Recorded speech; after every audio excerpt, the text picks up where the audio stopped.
Yeah, we're back, guys.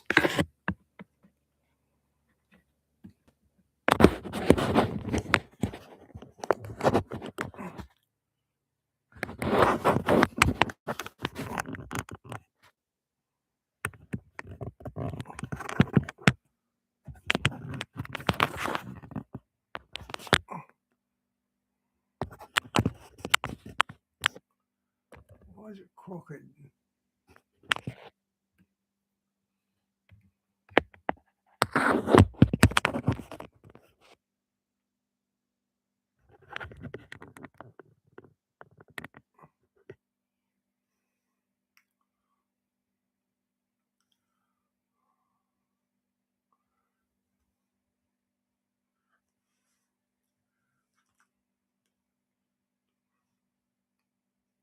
Why is it crooked like that?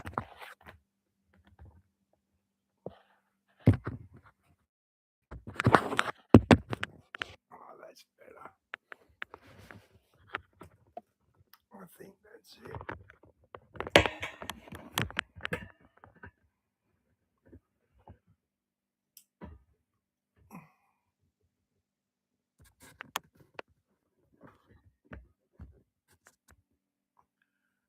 Okay, that should do it.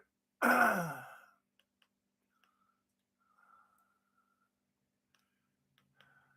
do we go by our rights to bring our children up? If the system always police, judicial services, everything, it's all involved. Parliament, MPs, everything, they're all corrupt. Yet Prime Minister's corrupt. So how can we tell our children to bring them up straight and narrow when everybody above them is corrupt? Peter Inch, 61, a proud grandfather and father of four, was sentenced to 2 years, 8 months in prison. His so-called crime? Raising his voice and holding a banner in defence of what he believed. Branded a far-right thug by the media and Keir Starmer, Pete was thrown into a brutal prison system among violent criminals. But the real justice, he paid the ultimate... Hey, Bobo, hi, Phil.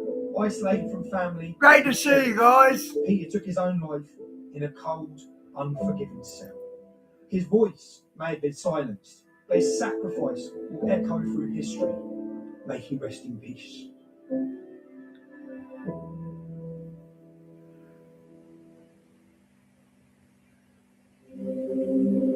It's September 2024. There's been trouble on our streets. The government and mainstream media tell us one thing, social media and citizen journalists tell us something else.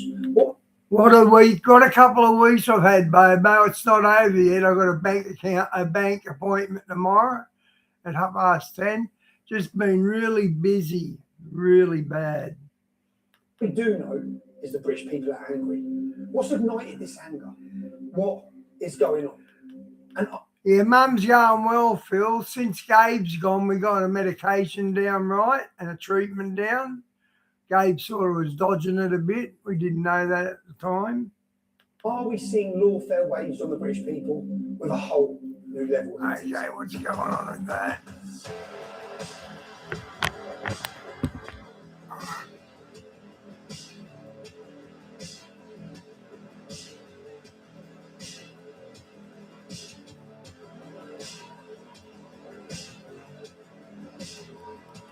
Phil, how's your work going, mate?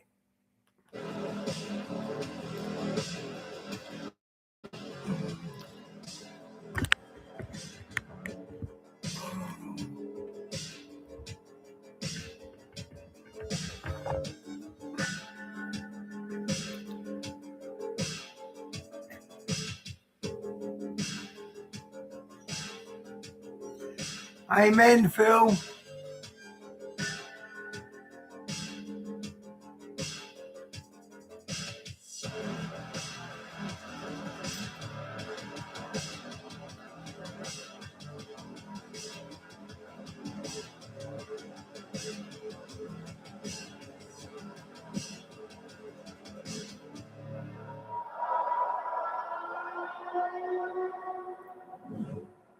I'd have liked to have been at Runnymede, England to make this film. Why Runnymede? Because it's where King John was made to sign the Magna Carta over 800 years ago. The Magna Carta is a document designed to shackle the power of tyrants. the document that makes it clear that everyone, including the king, who was the authority in the land at the time, is subject to the law, and the law is to be applied without fear or favour.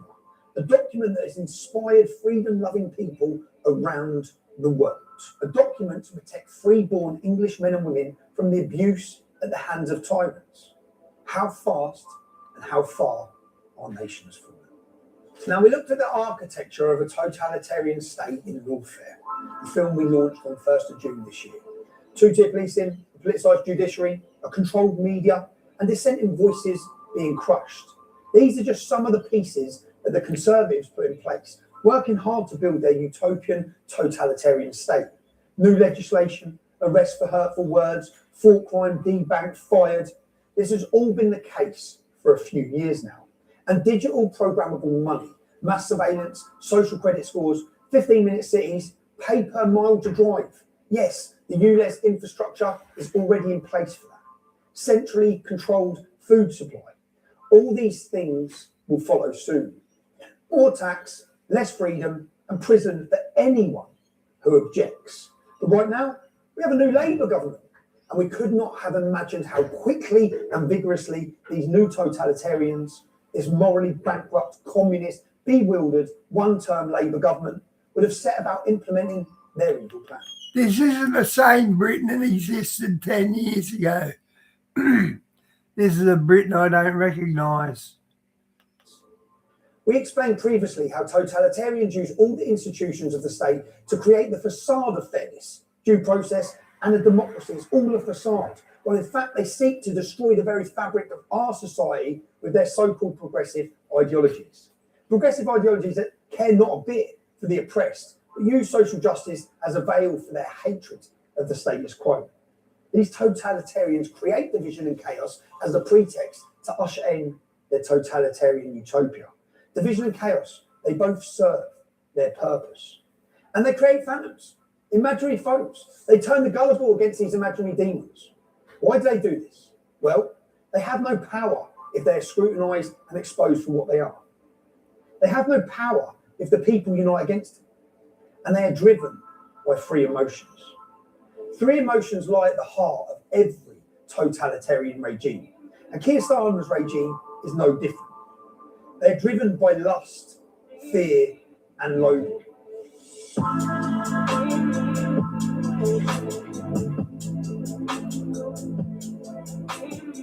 They're driven by lust, a lust for power. They will say and do anything to get it. They will say and do anything to keep it. This includes lying to us all. We won't take away the winter fuel allowance. We won't raise taxes. They get elected, they take away the winter fuel allowance from thousands and thousands of pensioners from as little as £13,000 a year. But how can you justify it to viewers who feel like it is an attack on some people who've worked hard all their lives? They're not wealthy. They don't They care. don't have money to spare. And this year, if it's cold, they're going to be looking at the thermostat and wondering if they can pay their bills. According to Labour's Lucy Powell, they had to do this to stop the economy crashing. That is a barefaced lie. Just 1.5 billion was saved, while 21 billion pounds was voluntarily spent on public sector pay rises and foreign climate aid. When Ed Miliband excitedly promises to decarbonise the grid by 2030, Foreign climate change. No such thing as climate change. again, he is being completely dishonest. As the Chief Secretary to the Treasury, Darren Jones, innocently leaked some time ago, the true cost is going to be hundreds of billions of pounds with an almost impossible transformation of infrastructure. There's a Yeah. report, of course, commissioned by the Labour Party back in 2017, which forecast that thousands of pensioners could die, could literally. Baby, you know it was harder work? It was the hardest work I ever done. Roof tiling. Oh man, that's hard, yakka. freeze to death because of this change. If we have the money, billions every year, to look after people who have given nothing to this country, why do we not have 1.2 billion to give money to people who have contributed to this system and who are now vulnerable and at the end of their lives, they're going into the last chapter of their life? They removed the energy price cap and prices jumped by 10% for everyone. And if you've worked hard all your life, look out, because they're coming for your savings and your pensions. And don't forget, while he's robbing you, Free Gear Kia, he's had to declare more than £100,000 of freebies and gifts, more than any other MP in our country. And they say they've just found a £22 billion black hole in the nation's finances. We have found a £22 billion black hole in the economy. So we've got to fix it. And that's what this is all about, making sure we fix the foundations and then having... They make that much, they can skim off the top 100 grand. These guys are so incredible. done that we can build a better future that pensioners and so many other people voted for in this election. But they knew about the state of finances long before the elections. They just forgot to mention their plans. And when asked to spell out the details of the claimed black hole, they refuse. They're not telling. They won't. The dog ain't my homework. Ridiculous. They're not hiding the political choices they've made. They're actually proud of them. They can't use your taxes. Remember, our taxes, that's whose tax it is yours. They can't use them to help freezing pensioners this winter. But they can choose to send $3 billion a year of your tax to Ukraine to drag us towards war with Russia, instead of pursuing peace. They choose to send $6.4 billion a year of your taxes to support asylum and illegal migration. That's according to the Institute for Fiscal Studies. That's up 50% from last year and 6 times higher than in 2018. What's it going to look like next year or the year after? That's right, $6.4 billion in support of unilateral cultural suicide. Angela Rayner has announced that she's abandoning plans to give British people, in brackets, who have paid their stamp or taxes, close brackets, priority council housing. We're going to allow migrants to get that. If you thought that wasn't bad enough, I love your response to this, because this sent me today quite literally over the edge. If you're a terrorist and you wanted to get social housing, you were going to be banned under Labour's manifesto. That's been reversed as well today. So what we're saying, Ben, is we're going to allow millions of people to come into this country and take away homes or whatever from British people who need them. And that is not racist to make that comment. That is an absolute proven fact. And it's a proven fact. And that, amongst other reasons, is why people from all those deprived communities across the United Kingdom have been protesting against immigration for the last few weeks. They choose to give away $8 billion of your taxes on climate aid. That's giving money to other countries to help them for their so-called climate challenges. $8 billion of your money, but can't keep the pensioners warm. They choose to spend trillions, yes, trillions of your taxes to pursue their own net zero wet dream, exporting our carbon emissions to China and India as we commit unilateral industrial disarmament and drive millions and millions into fuel poverty. Don't take my word for it. This is a co-founder of Greenpeace on climate change. I say not only is carbon dioxide good, it is essential, and it's a good thing that we are putting some more carbon dioxide in the atmosphere because it was running low before we came along. If we had definitive proof that CO2 was causing serious problems and we could prove it, don't you think they would write that down on a piece of paper somewhere so people could read it? They don't have definitive proof, period. I am firmly of the belief that the future will show that this whole hysteria over climate change was a complete fabrication. And lastly, they'll smash those gangs that are transporting illegal migrants into the UK, costing us a $6.4 billion a year. Round up, detain and deport illegal immigrants. That's what new Home Secretary Yvette Cooper has just promised to do. Well, do you believe the woman who held up a sign saying refugees welcome, closed the Bibby Stockholm and scrapped Rwanda on day one? Do you believe it?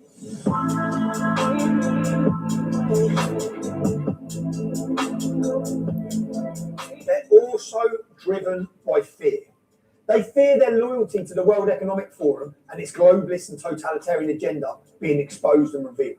You have to choose now between Davos or Westminster. Davos. Why? Because Westminster is too constrained. They fear their incompetence and failures being exposed. Immigration policy, energy policy, foreign policy, every policy is a failure. They fear losing power. And they fear Islam. They're bewildered. They cower and submit to the demands of Islam out of fear of what might happen if they don't. Hello, Assalamu alaikum. My name is Phil Hutchinson and I am the Superintendent for Greater Manchester Police based in Oldham. Salam alaikum. I'm speaking to you today because I want to reinforce my commitment to protect every member of our Merseyside community.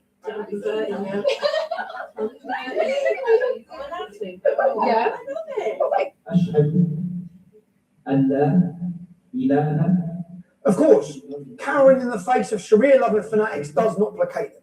It emboldens them, you morons. Our government's appeasement is like feeding the crocodile and hoping it will eat them. I got to admit, Tommy hits the nail on the head with a lot of what he says. Otherwise, I wouldn't stream him. Last, I think Churchill said that.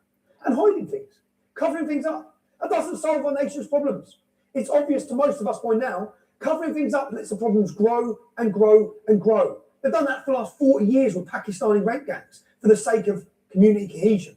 And they're doing it now with mass migration. And we locked them up for 30 years when they done that rape gang stuff here. It was in the 2001, the Olympics, Sydney Olympics was about to play. They all got arrested. And they got 35, 40 years. Some of them. Islamisation of the United Kingdom. But lying to cover things up doesn't create community cohesion. It does the absolute opposite. It stokes anger in British people. There was no growth in our economy in July, and yet we continually get pumped with mass migration. Just going to pose this question. If migration makes us richer, why aren't we getting poorer? Our politicians can't just lie to us and hope we don't kick off. If the truth is so bad that we might protest if we knew about it. Yeah, baby, they corrected it last night. They've let the fuel go now, so we're back to normal fuel. More expensive, though. Then maybe they should do something about the problem instead of covering it up. And the population know they're being ignored. And worse than being ignored, they're being condemned. This time by a Prime Minister. How on earth did he end up with this job? Anyone who thinks mass immigration might not be such a great idea. Well, two tick here, he's branded all of you as far-right thugs and Nazis, prejudged you as criminals, and his stormtroopers will come and arrest you shortly.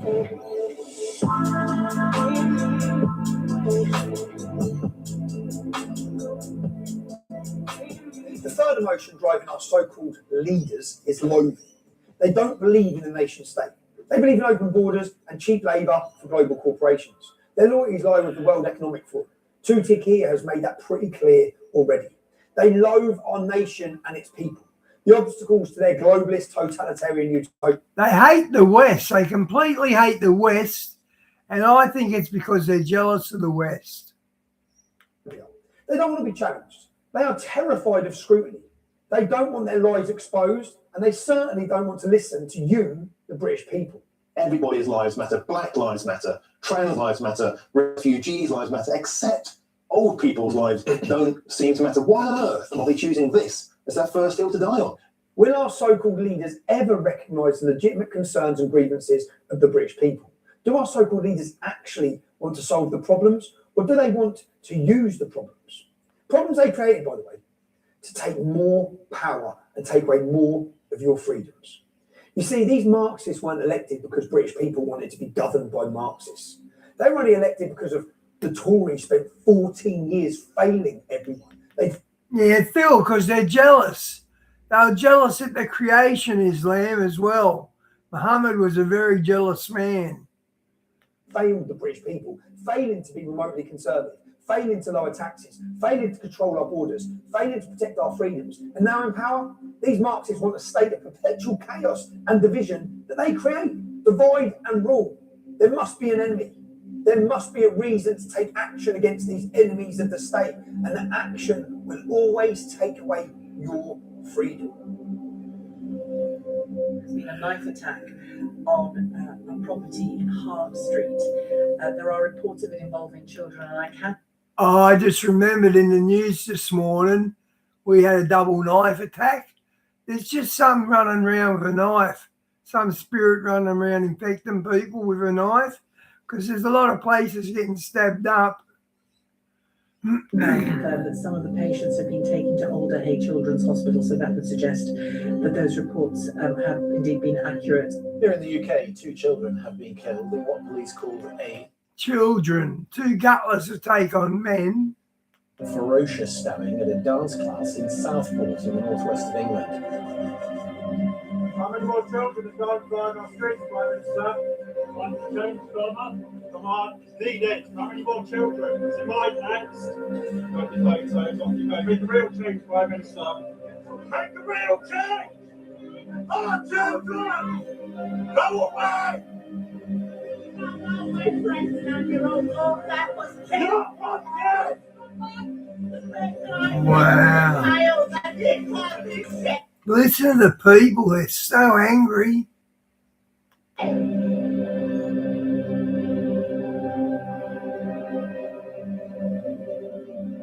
So what actually happened in Southport? A man of Rwandan descent murdered 3 beautiful girls and stabbed 8 more children and 2 more adults. How did the government react? What did the machinery of the totalitarian state do?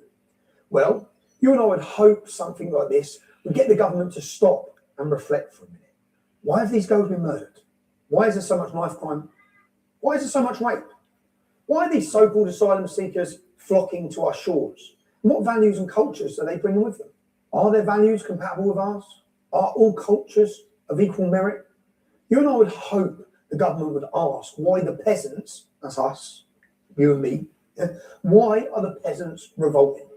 No, don't be ridiculous. Reflecting is not a popular pastime of communists and tyrants. Admitting they're wrong is not a key competence of these tyrants. Apologising for destroying our nation, it's not going to happen. What this government actually did, well, firstly, they did everything they possibly could to cover up the basic facts, what you and I will call the truth. They said immediately it wasn't terrorism. How could they possibly know immediately the motive, what there wasn't terrorism? How could they know that? And how could stabbing young girls at a Taylor Swift dance studio not be terrorism? They said he was from Cardiff. Axel Ruddock Yabana.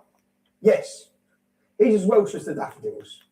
Bobo, I knew a drummer from the Radiators, which is a reasonable band here, and they done that as well. He had his kitchen made up soundproof because he's a drummer and he used to practice in his kitchen, and he got a crisper sound.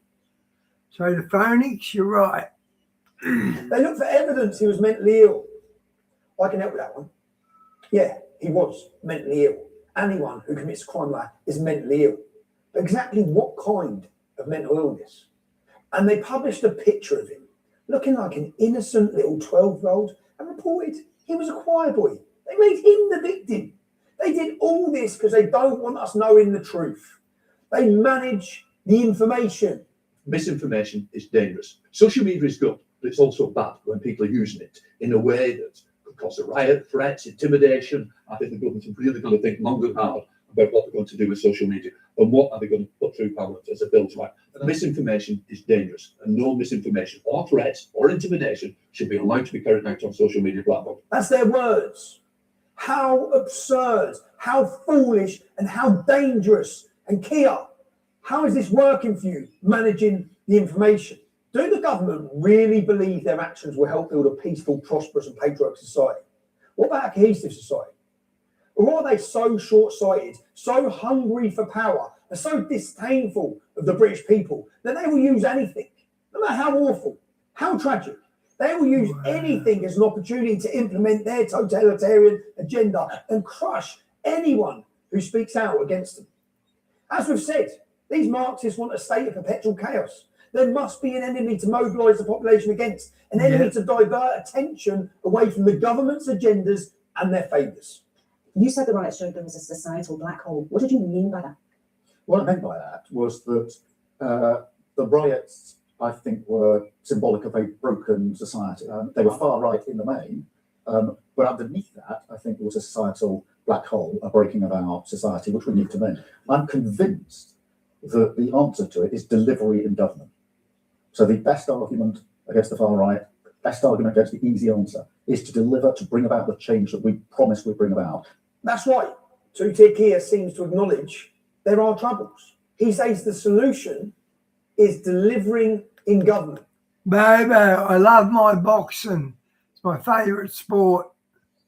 It's good fun on PlayStation too. Which suggests the cause of the problem is failure in government. I agree, Comrade Kia. And he says the far right, whoever they are, is the snake oil of easy answers. I think it'd be more accurate to say the use of the term far right to label concerned British citizens is the snake oil of lazy government. And any anger, which he labels far right, is a consequence of failure in government. You can't blame the Tories forever, Comrade Kia. And listen to this. It doesn't matter what apparent motivation there is. This is violence. It is not protest. It doesn't matter what the motivation is. That's right. He doesn't care what happens. He doesn't care. Okay? But it gives him the excuse to crush the dissent that terrifies him, the dissent of the average British man and woman. And by the way, we still haven't been told anything about the motivation of the Southport killer. What could it possibly have been? Good honest men are going to jail for saying that integration failed. So do you think that we're really free if we're not allowed to say what we see? Starmer's a tyrant, but we won't be silent, 'cause he threatens his people. Starmer is evil, but we won't be silent, 'cause he threatens his people. Starmer is evil. Now, once they had tried very hard to manage the news about these murders in Southport, and they'd lied and patronised the entire British people in the process, what two-tier Kia and his cabal of apparat chicks did next is truly chilling.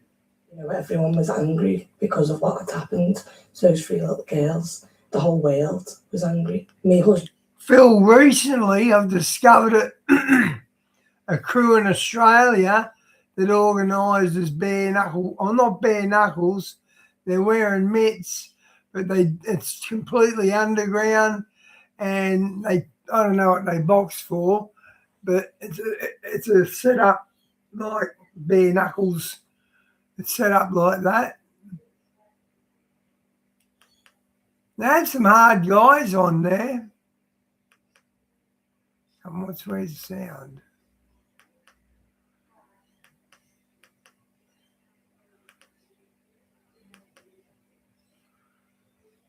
What happened to the sound? And was then saying, you know, the government keep letting them come in to our borders. You know, kids are getting raped, filmed, what followed, things like that. You know, they're taking all our NHS, they're getting rehomed. You know, everyone coming in is just being given everything, and then things like this are happening in our country. So, what is it exactly that your husband has been accused of? On the Saturday after Southport, he just put a status up saying the Daresbury next, which is a hotel close to where we live, which have got immigrants and asylum seekers in there who were getting rehomed. So he weren't inciting that he's going there to do anything. He was just saying, with all what's going on, that's the next place that'll most probably happen. People will start rioting and stuff. But he didn't put that. He just put, it's going to be the Daresbury next. Then people commented underneath his post, and he just put, it's the government's fault. If they stopped letting them in the borders, all this wouldn't be happening. Okay, so he was being vocal on the immigration issue. Yeah. He went there for his daughter and for his little sister to stand up and say, like, enough's enough. With Jack being a father himself, he's a first-time dad to a little girl. He felt it, like, it touched him emotionally, what was going on. When he was there, he was waving his flag. He didn't say anything racist. He wasn't shouting abuse. He wasn't swearing. There's actually numerous videos of the police telling Jack he has to put his flag down. He's not allowed to hold his country's flag.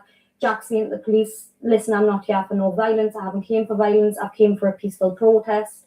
The reason why he was arrested was because the police... Bobo, when I used to spar guys, I'd always let them know I'll hit you as hard as you hit me. So if they want to go in and do the big kill shot, I can take care of that. Maybe not now I'm 62.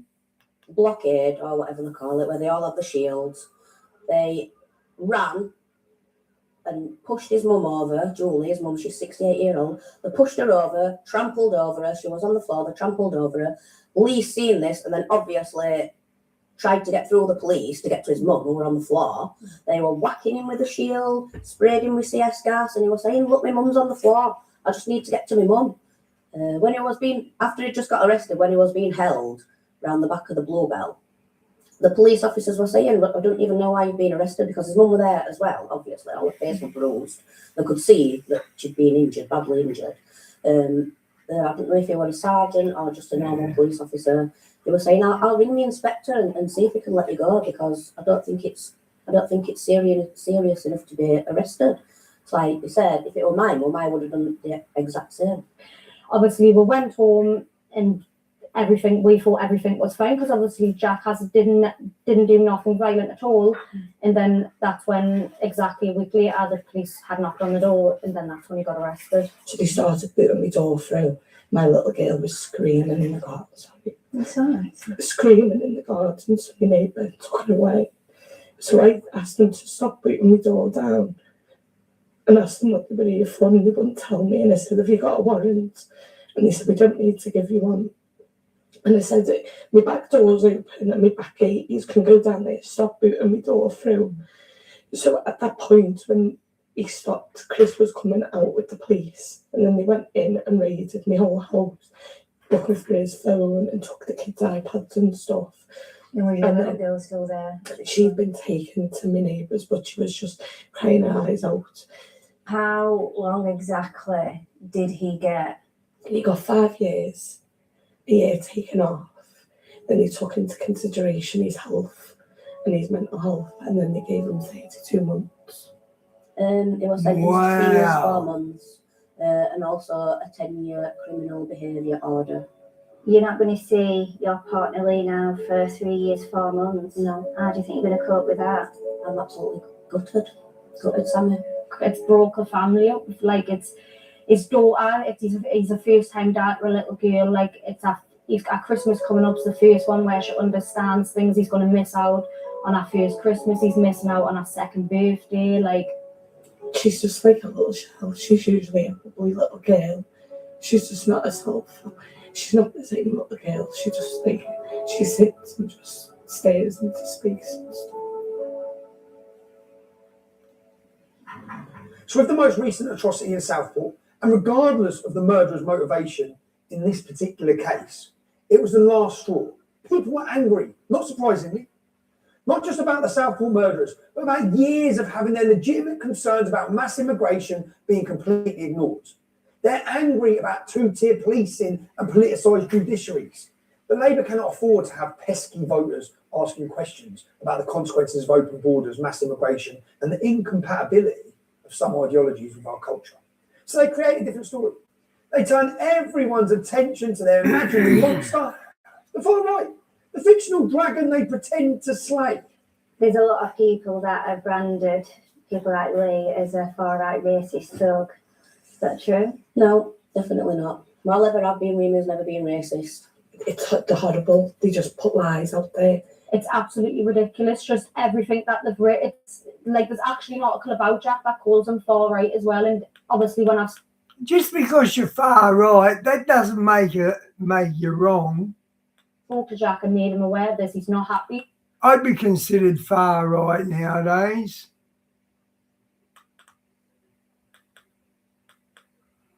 Oh, what happened there? Like he's kicking off, saying on the phone, he's saying, "I'm not." They kind of just put me down with something that I haven't actually complied with. I haven't said that I am this type of person. The last thing you would be is racist. Hey Andrew, good to see you, mate. Like every person, I think you should have loyalty to your country. And if there's something wrong with your country, why can't you speak about it? And more fans. Andrew, just don't get something right, ready to stream, something else will happen. I even have an appointment tomorrow for my bank for a reason. I got to see the bank. So I'm busy tomorrow as well. More than that. Just been a really busy time. I broke up with Gabe, so we had to catch up on all her care stuff with me. Took about 10 days to do it. They blamed the English Defence League. Missiles were thrown at riot officers and a police van was set on fire by a large crowd of protesters believed to be supporters of the English Defence League. We don't know where they streamed in from.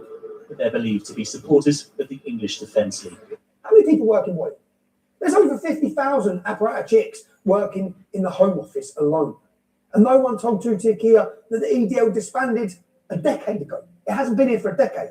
No one in MI5 reminded him that, 90% of the people that are watching on a terror watch list, well, they follow Islam. I am worried about the rise of the far right. I mean, we could see what's happening in Germany with the recent elections, see what's happening in... Well, he's worried about the far right. We're very terrified of you, buddy. France and other countries. And I'm worried about the far right because it's the sort of snake oil of the easy answer. I utterly condemn the far right thuggery we've seen this weekend. This is not protest. It is organised, violent thuggery. And it has no place on our streets, mindless unless you're Muslim, who thought that they could get away with causing chaos. But this deception is not without consequence, Kia. The following will not be televised.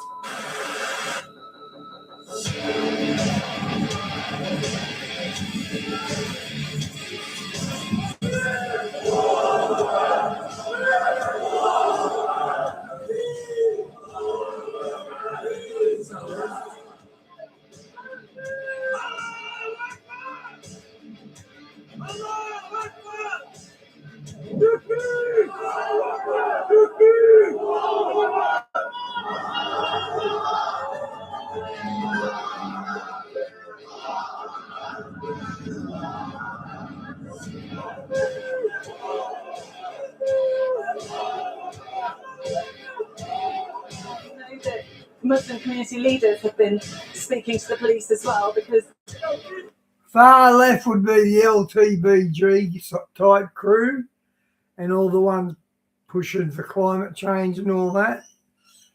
But I think, apologies for the language you're hearing, but that's a...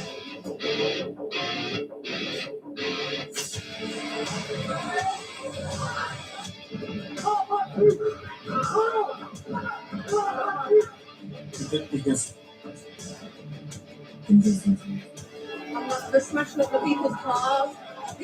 That was that weird fog that done the streets. Remember that? About a month ago?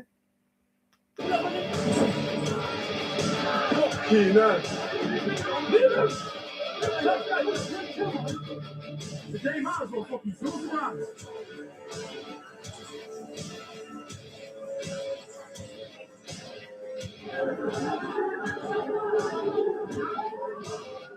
You know what? I disagree with that. Them people are not racist. I don't know, a car, I assume. The people in it, and they assume that they were EDL, apparently, I'm not sure. And that's why they all ran. Kia, you brought violent Muslim militias out on the streets. You lied to them. You created this facade of this far-right English Defence League roaming the streets. But at least people can see that there's a militia there waiting now. He has caused this divide between everyone. He has labelled us ADL, far-right, racists. But I think people are angry, and it's all down to Keir Starmer because he hasn't addressed why people are angry, why people are taken to the streets with such anger. I mean, these poor lassies, they're someone's babies, and I think that's why people are thinking it could have happened to our kids. Yeah. And anyone who is even remotely concerned about mass immigration and its impact on our way of life, will channel in Naz Sharp's retweet, you'd all better shut up for the sake of diversity. Of course, the media clapped along with all this. They know there's no far right. They also know there's no EDL. Well, maybe they're talking about those thugs who gathered in Trafalgar Square on July the 27th. Amazing grace, how sweet the sound that saves a wretch like me. I once was lost, but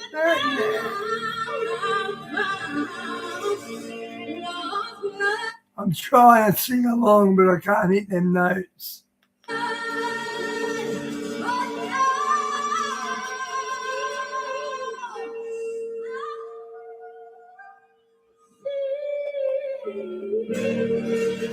Oh, thing works, of course. Before the population could blink, and without them even realising, the headlines and the news were all focused on the imaginary monster, the imaginary far right.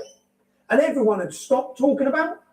The slaughter of innocent kids. It hasn't been mentioned again. It was totally forgotten. It was a successful government ploy. For me personally, they're working to blame me for the trouble on the streets. Well, what we've heard, Julie, from a lot of the far-right figures is that these protests that we've been seeing over the last week are not about extremists, they're about ordinary people just having their say. Here's an example, and it's not the only one, from the man known as Tommy Robinson. And probably the most influential instigator of all is Tommy Robinson. For this to be hijacked by Tommy Robinson. It's been coordinated by a man. Come on, baby, Tommy. Tommy Robinson. The English Defence League have been giving their phone number, give me their email. I mean, the fella who's associated with most is on a sunbed in Cyprus. I mean, he hates Europe, but there he is enjoying the European sunshine and stirring up poison and hate in this country. There's no truth in that. Bring the case against me. Bring the evidence. The evidence shows the total opposite. Not once did I call for violence, ever. I ask people not to be violent. Lads, you've got to remain calm. Look, our events in totally peaceful, totally calm. Didn't matter. We were under attack by the media and politicians, by all of them. As far-right, racist, hooligans, all these things. A total appeal for calm. Try to remain calm.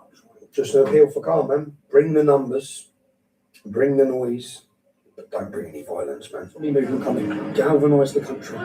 That's what we need to do. Unite people. No, yeah, the level of violence, it won't work.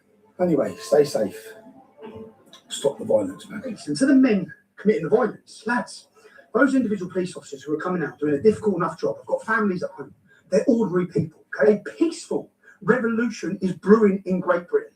A peaceful revolution. Now, why are the British public angry?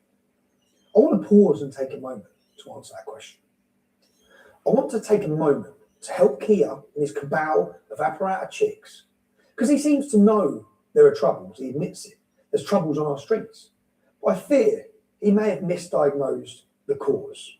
Well, it was publicised as being a protest against the lack of government action to deal with the increasing amount of stabbings and knife crime across the country, but in particular against the awful, atrocious, horrific, brutal murder of the 3 primary school age girls in Southport in their play group, which, like I think so many other people, I was incredibly upset and distraught about that. And I went there in that spirit. Intending to attend, and did attend, a peaceful protest. Quarter to eight in the evening, the police, the riot police, decided to just charge on the crowd. There was absolutely no forewarning. There was no announcement by the police, like on a megaphone or anything like that, to say, can you clear the area, can you move, because we're going to start arresting people. They didn't do that. They just started arresting people completely out of the blue, suddenly, without any notice whatsoever. And I turned around and I saw a police officer arresting someone, and then the police officer came towards me and arrested me, and I was handcuffed. I was handcuffed behind my back. So you were arrested for standing in the street? Basically, yeah. Well, absolutely, that was it. That was why I was arrested. And I did nothing, didn't resist arrest.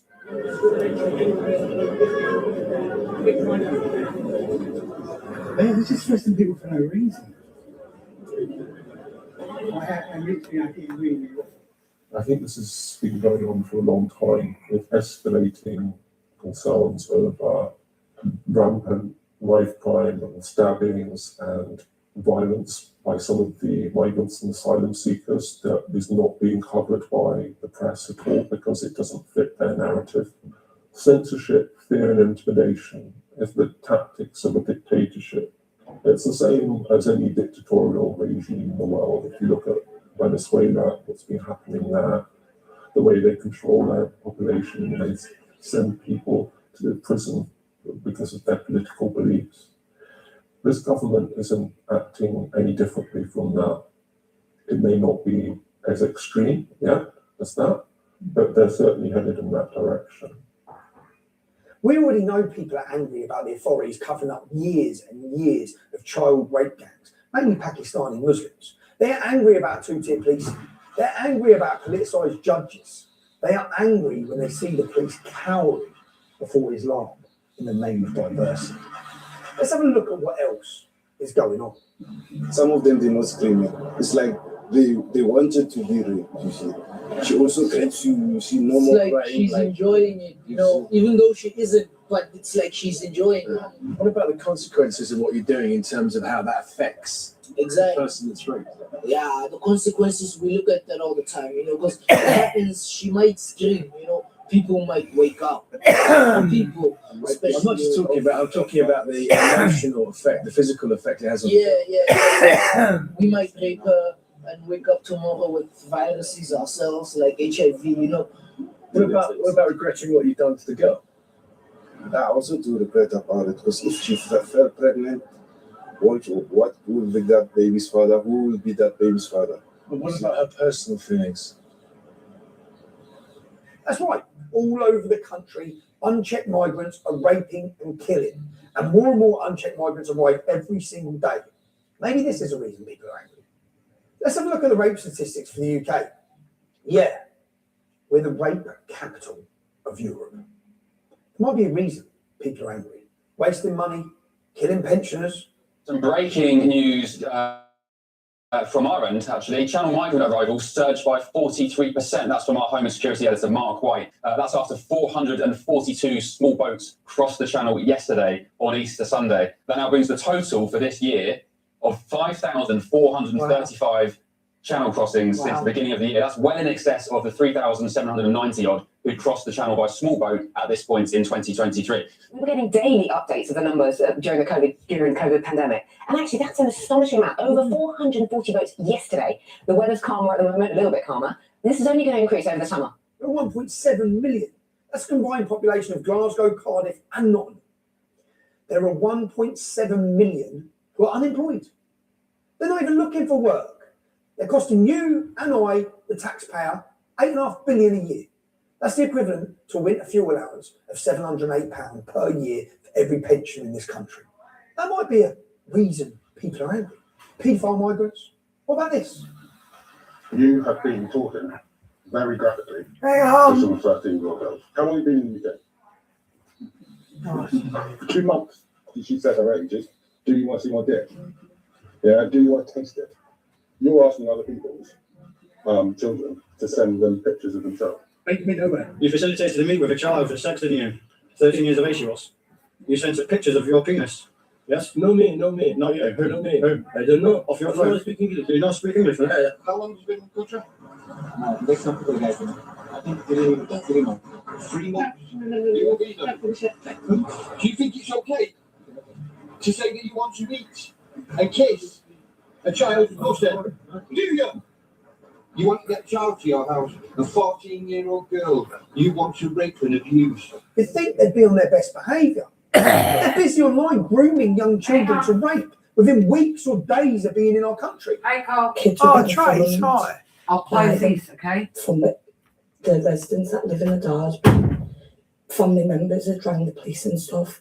The police had come, they'd move them on, wouldn't take the phones or anything off them. People were getting followed from the Aldi by the illegal immigrants that are supposedly living in the Darsby Hotel. Okay. But they're saying that there's no men or anything in that hotel, it's just all women and children. Okay. But, Have you ever seen any men? Yeah, but the whole of our area know that there's men in there. There's for many years been a lot of complaints about the hotel, about the immigrants that are staying there. The crime rate. Yep. There's also been reports that children as young as 12, 13 and 14 have been getting followed and harassed. Yeah. What do you think to that? I was talking to a couple of ladies there who were telling me that a daughter had been exposed, that one were having a pee in bush, around the lake and it was showing his bits to a 6-year-old daughter. She reported it, nothing got done about it.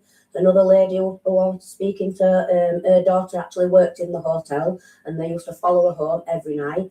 That would be a reason people are angry. And you get locked up for tweets. If you object to any of this and speak out online in anger or with humour. I was upstairs doing some work up in the attic loft space up in the house, and I had a massive bang. This was about an hour later, a massive bang, and I was like, "What's that?" So I started coming down the staircase from the loft, and another big bang. That was when the door flew open, and all these police came walk up the stairs with the taser out. Yeah, they used one of the big battering ram things, absolutely destroyed the door, and they came running up the stairs, one with a taser out, guns behind your back, blah blah blah, and so I went with them. As I walked outside, there was about 8 or 9 coppers. They were everywhere. The warrant was for inciting racial hate on social media. I actually thought I'd walk into court, he would get laughed at, and I would come back. I'll be back out of court. I spoke to the duty solicitor, and then he told me, "You are guilty, though, Lee. You're guilty of sharing this pictures on your social media, so you are guilty. So I advise you to plead guilty to what they're saying to you in court today." I'm like, "But I haven't done anything. There's no crime." And he's like, "You're guilty of sharing these pictures." So get straight. You served 4 weeks in prison for sharing 3 memes. Yeah, that weren't even illegal. I hadn't even broke the law. It turns out now that I haven't even broke the law. I had a good job, good woman. Do you think you'll ever get a good job like that back? No, definitely not. No, I've got this on my record now, haven't I?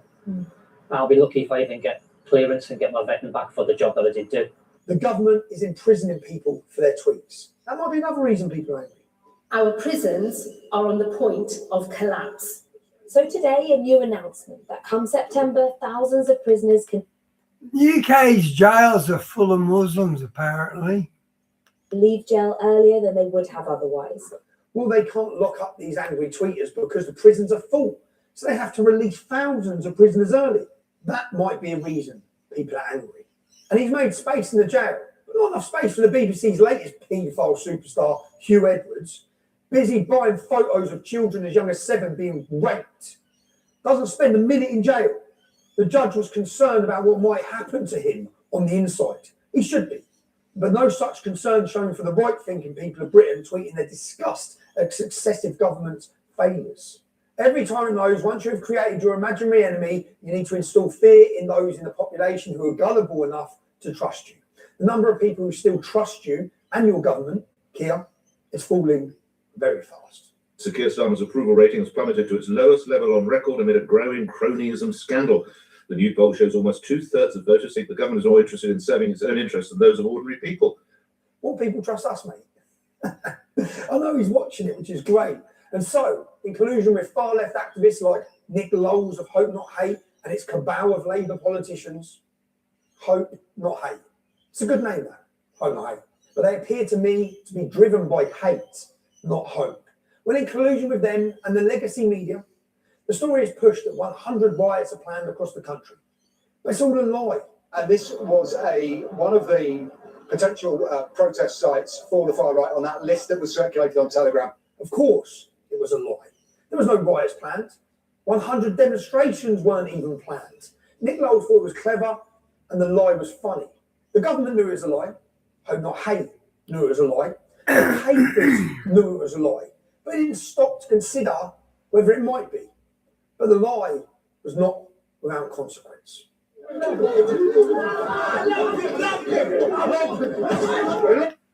When I was a kid, like the local carnival, not local carnival, but the carnival would come once every year. And what's it going with it? And it had a boxing tent. It had all these, not all these drunks, I don't know what sort of men they were now, but they put these guys up and the audience would challenge them boxing in a fight. And I don't know what happened to that carnival because it got shut down, I think.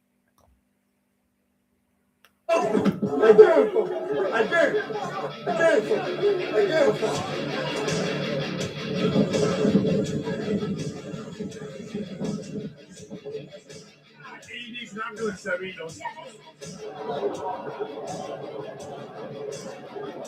I haven't got solar panels, but I'd use one. I wouldn't buy electricity super, what do they call them?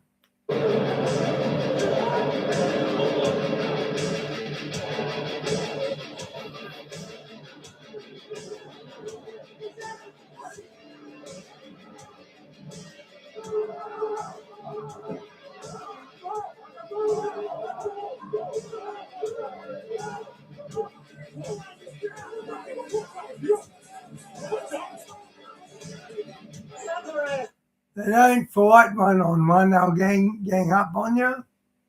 Sword, you see? Is that sword?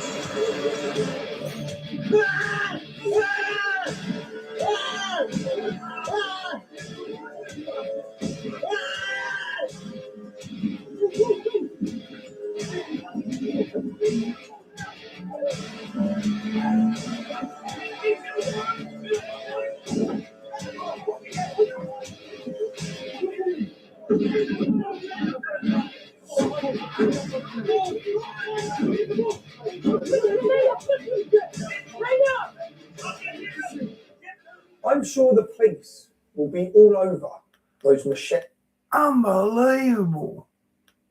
wielding thugs. I mean, they didn't put the others that came out with machetes, knives, masked up. What happened to them? There's no, them are not in the paper addressed as racist thugs. It's just they portray us to be bad people. And Lowell's tweeted about this. See, that wasn't true either. That stirred up racial hatred.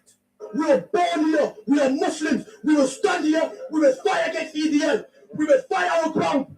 Our innocent Muslim sisters are getting acid attack. Must get breaking. But everyone should be here. Fuck the EDL. The top tier of Labour MPs and support resigned after that tweet. But Home Hate is still a Labour-controlled disinformation unit.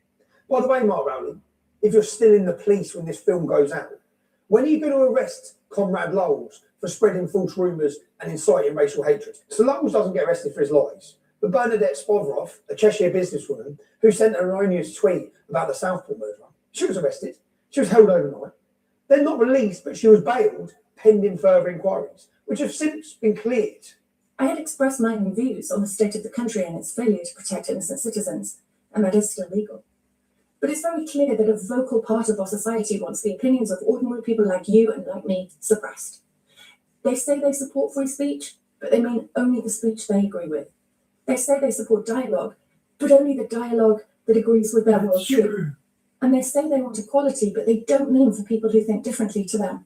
Now, we've had nearly a year of violent anti-Semitic hate marches on the streets of Britain. The legacy media describes them as largely peaceful. Citizen journalist footage suggests that's a lie. The only solution is jihad by the armies of the Muslim country. Listen carefully to what this guy here in the middle of the video Hi said. DP, welcome back, mate. Did you hear that? We are ready to kill you all, is what the man said. Let's have a listen to the rest of it. Take a look at how the police respond. The police stand there and do absolutely nothing. You are racist, all of you. Okay, that's racist.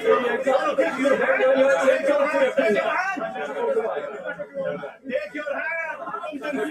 Don't do that. Don't do that for me. You want nothing to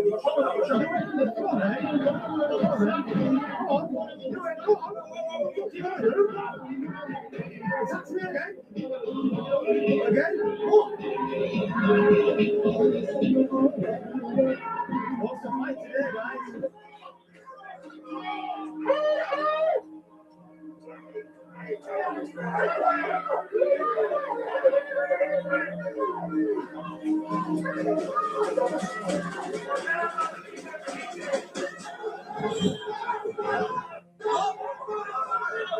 Hey, fuck the fish.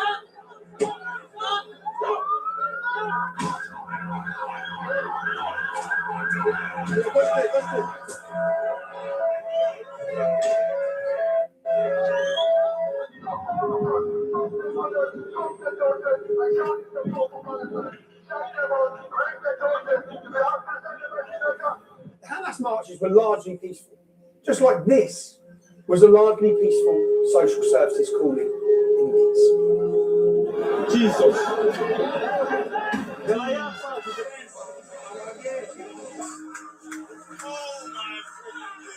That's the police running away from Romani gypsies and Pakistani rioters in Hare Hills, Leeds, after a social services call turned violent. The Hamas marches were largely peaceful, just like this was a largely peaceful chat between armed police at Manchester Airport and a largely peaceful Muslim family. By the way, these We are not yet. The police, they're not going to do nothing because nothing's been done. We're not there yet. A bit longer. men, they were released without charge when a baying mob of Muslims turned up at Rochdale police station demanding their release.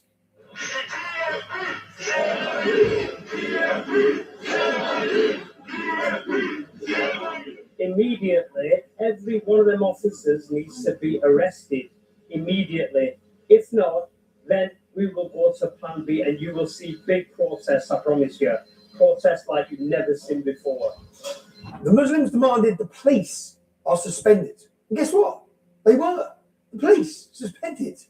And the cowering police are now focused on finding the person who leaked the CCTV footage. Total insanity. Have the Islamic thugs who battered the police on camera, have they been charged yet? No, they haven't. And yet, the Hamas marches were largely peaceful, just like the Notting Hill Carnival was largely peaceful.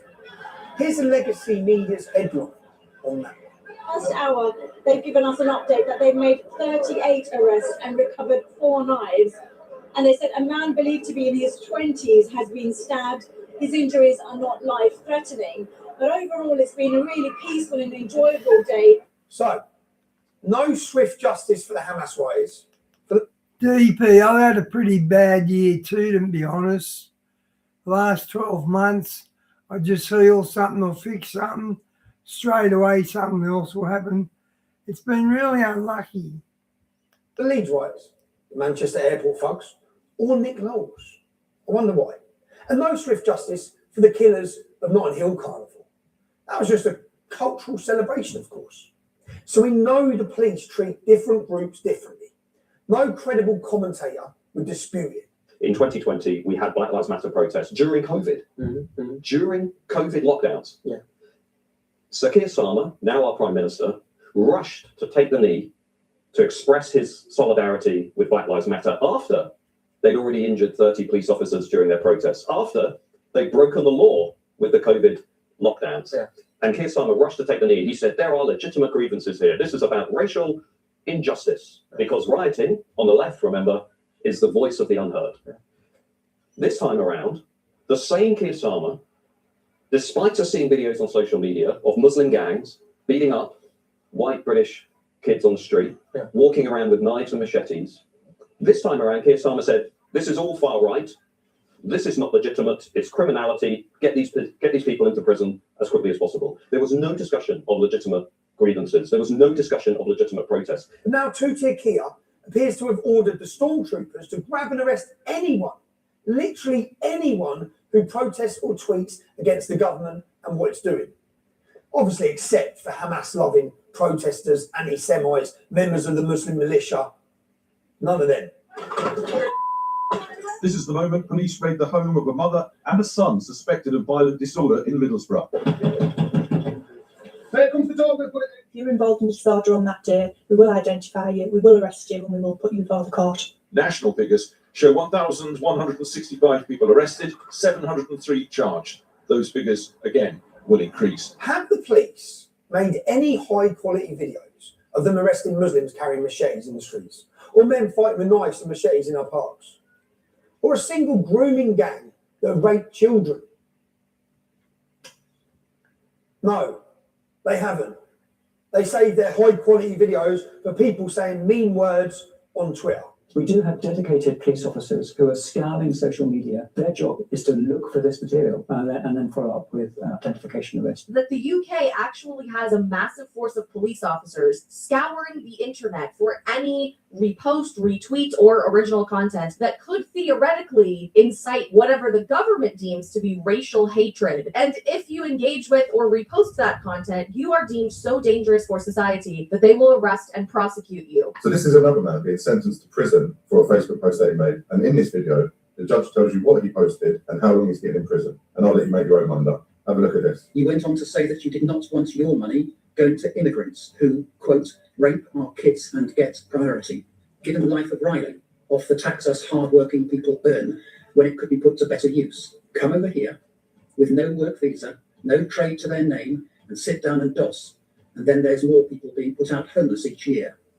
They get top band priority on housing and many more reasons.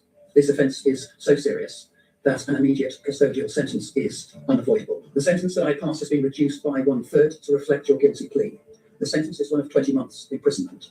Every tyrant knows you can't run a totalitarian state unless the judges do what you tell them to. In Russia, North Korea, they're awarded DACAs, second homes in the countryside. In England, you get honours for doing what you're told. Honours. Let's be very clear. This has not been about protests. This has been about violence and thuggery. Bewildered Yvette, tough on crime, tough on imaginary crime. Her message to the judges was clear. People who tweet dissent, they're criminals. That's what she said, judged before any trial. And those judges have been busy. Thanks, Andrew. It couldn't be any worse, though. You have brought shame on yourself and the town of which you are a resident. You must be punished for what you did. The only mitigation, as I have indicated, is your guilty plea. Accordingly, the sentence is reduced to one of 2 years and 8 months imprisonment. I appreciate. Andrew, I prayed over a Masonic village. We got a village near us that's built by the Masons. So I went past her in my head and said out loud the Lord's Prayer and started praying over that Freemason stuff. And I think I'm getting hassled by something spiritual from doing that with the Masons. I think I've stirred something up because it's unusual what I've been going through. That will fall hard upon you as a senior citizen. Most of these cases that I've been reading about, for example, the case of this poor man, David Springer, a 61-year-old who's been working as a train driver for 42 years, who's now taking care of his sick wife, who has been sentenced to jail because they wanted to make a sacrificial lamb out of him. They wanted to set an example to the rest of the UK. And that message was very clear. That message was, you don't get to disagree with us. You don't get to be present at these protests, because David Springer did absolutely nothing. And we have video footage of that. He was there. He, according to the reports, maybe shouted something at the police. Well, boo-hoo. Is that worth 18 months in jail? A mother of 5 being sent to 26 months in jail because she threw a can at the police? Is that proportionate? A man online who committed the crime of, according to the government, inciting... How the hell do you throw a can at the police? That's the funniest thing I've heard from coppers. We're throwing cats at the coppers. Post on Facebook? Is that proportionate? That's right. Bang. You're inside serving years. And let's take another look at some of the judges who sent people to jail for hurty words. That's right. Rape, steal and stab. Let's just put it down to cultural differences. It's community service for you, lad. Fence painting. Picking up litter for a few hours. So tell me how our judiciary are not politicised. How they're not compromised and a tool of the state. And to the judges, I hope you get the honours you've been promised, lads. Tin pot, despot, Kia. Your political judiciary might be another reason people are angry. Maybe. This isn't just two-tier policing. This is a two-tier political and social system that is routinely prioritising racial, sexual and gender minorities at the expense of the majority. Now, every tyrant knows the media is tyrant's best friend. Yeah. Or the media that does what you want them to. They're your friends. Everyone else, they need to be shut down. Oh, and your mouth. Which definitely includes us. I would prefer. I can't run, Mum. You know I can't Very run. powerful because social media. It's the truth of the matter is it's got many great aspects to it in terms of the way people interact with each other, but in politics it's a bit of a plague. That's right. They call it misinformation. You and we call it the truth. And the legacy media, they've been a cheerleader for mass migration agendas of successive governments. They've continually supported their open border policies. Just look at this. والله انحبست انا بس شهر كامل بالسجن. حسيت انه انا لو كنت بسوريا او بالاردن كان احسن لي صراحه يعني كنت لانه ظلم وانحبست شهر. That's right. The people held up to us by the media as shining examples, they all turn out to be rapists as well. More migrant rapists. But in the interests of balance, were the legacy media unlucky to choose the migrants poster boys who turned out to be rapists? No, they weren't unlucky. The British aren't stupid. We all know people affected by these rapes. The unchecked illegal migrants you are actively ferrying into our once green and pleasant land. They're raping our daughters. They're killing, they're murdering. So tell me about university. How did that start? I only decided last minute that I wanted to go to university on my gap year a few months before. Yeah. It was a very last minute decision. I just felt like I wanted a little bit of a change of plans in my life at that. How long had you been at university before the attack happened? 2 months. So not long. Yeah, new city, new lifestyle. Okay. I'd first met this man or seen this man way back in the city centre. Okay. He'd followed me for a very long time before the attack. Okay, so he'd followed you for a long time. Mm-hmm. Then what happened? So he just kind of grabbed me on the street and just kind of pulled me into the churchyard. So he pulled you into the church. Yeah. And then what happened? And then he kind of pushed me against, it was like a concrete block. Okay. And then just kind of pulled down my underwear. I suppose it's every parent's worst nightmare. She's very innocent, very trusting. And I was told that I just needed to step back as a dad. You want to take control and you want to get in there and fix all the problems. But on this occasion, I had to step back and trust the police. And how long was it before you got to trial? It was 6 months, exactly 6 months from the day he was remanded. And did you go in and give evidence? I did. That must have been difficult. How was that? It was difficult. It was especially difficult because I had my final exams for uni on the same week. Wow. Yeah, university. My exams for university were over a 2-week period, and it fell in the same week as the trial. So I was in and out of the exam hall and in and out of the courtroom at the same time. When the court case was going on, I booked all the time off. My intention was to go there for every day of the case, but I was pretty much told do not come by the police and the barrister due to the severity of it. My daughter closed down, didn't want any help. She was going to deal with this herself. It was very tough on her. She had lots of breakdowns. We had to drive up to where she was many times, 2, 3 in the morning to help her. So tell me about the rapist, where we're living. So this is what really gets to me is he was staying in a hotel. And it's not far from a student village. Now, so he was living very close by to the university. Yeah, walking distance. The people that are coming illegally, but it says it, they're illegal. They've broken the law when they set foot on our shores. They've broken our laws. So at that point, they should then be detained and processed as criminals. But I don't believe they are. I believe they're being sent to. I don't know who that is, Speedy. Give them money and free reign to just wander freely, throughout the community. He can apply for parole in just 8 years. If he comes out and he's not deported and he's going to be living here, what do you plan to do? I plan on leaving the country within 7 years. You just want to be away from him? Yeah, I don't want to be out in the same. Do you think he should be deported? Yeah. Yeah. She's changed. Our relationship has changed. I don't think it'll ever be the same. How has it changed? We were quite close. We'd talk quite a lot. I was always there to support her and help her and guide her. But now, you know, I can message her and I could go maybe a week or 2 weeks before she'd respond to that message. Okay. You know, we'd play games, we don't play games anymore. I'll call and she won't answer. She's a lot more distant. How do you feel as a parent when Sophie leaves the house now? Awful. It's really tough.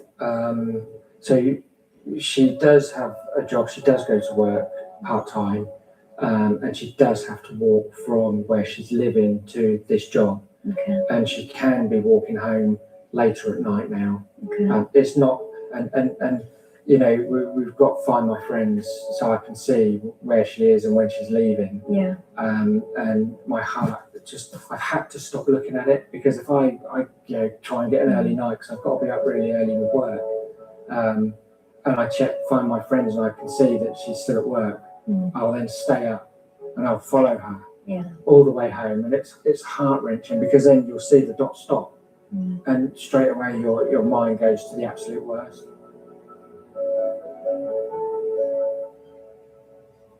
Is this an isolated case? Was this just one migrant in one city who has been housed and fed and paid for by the British public No, who's decided to rape an pattern. English woman walking home? Or is this happening widespread across the country by migrants housed in hotels? Kia, maybe this is why people are angry. Maybe, and let's just have a little challenge here. Let's go on the internet and search a couple of cities. I don't think he cares that he's made people angry. His job's not to keep the people placated. His job's to bring the whole thing down. I could pick any city in the UK and search migrant, refugee, rape, and it will bring up cases.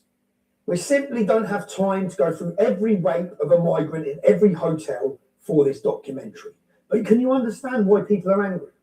And if it's not the migrants in the hotels, just refugees and asylum seekers are literally raping in every single town and city across the UK.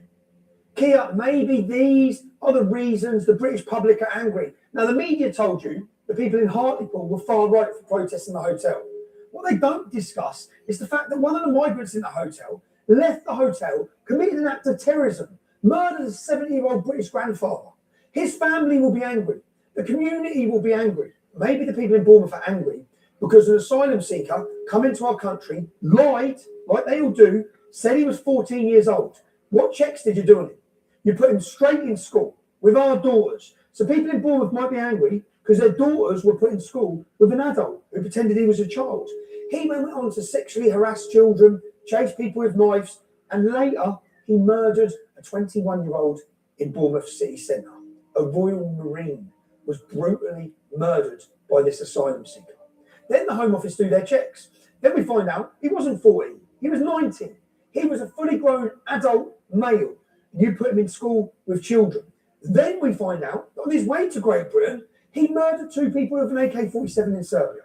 Wow. That's right. A cold-blooded killer with no checks, with no vetting, was put in school with parents in Bournemouth. People in Bournemouth are not angry because they're far right or they're racist.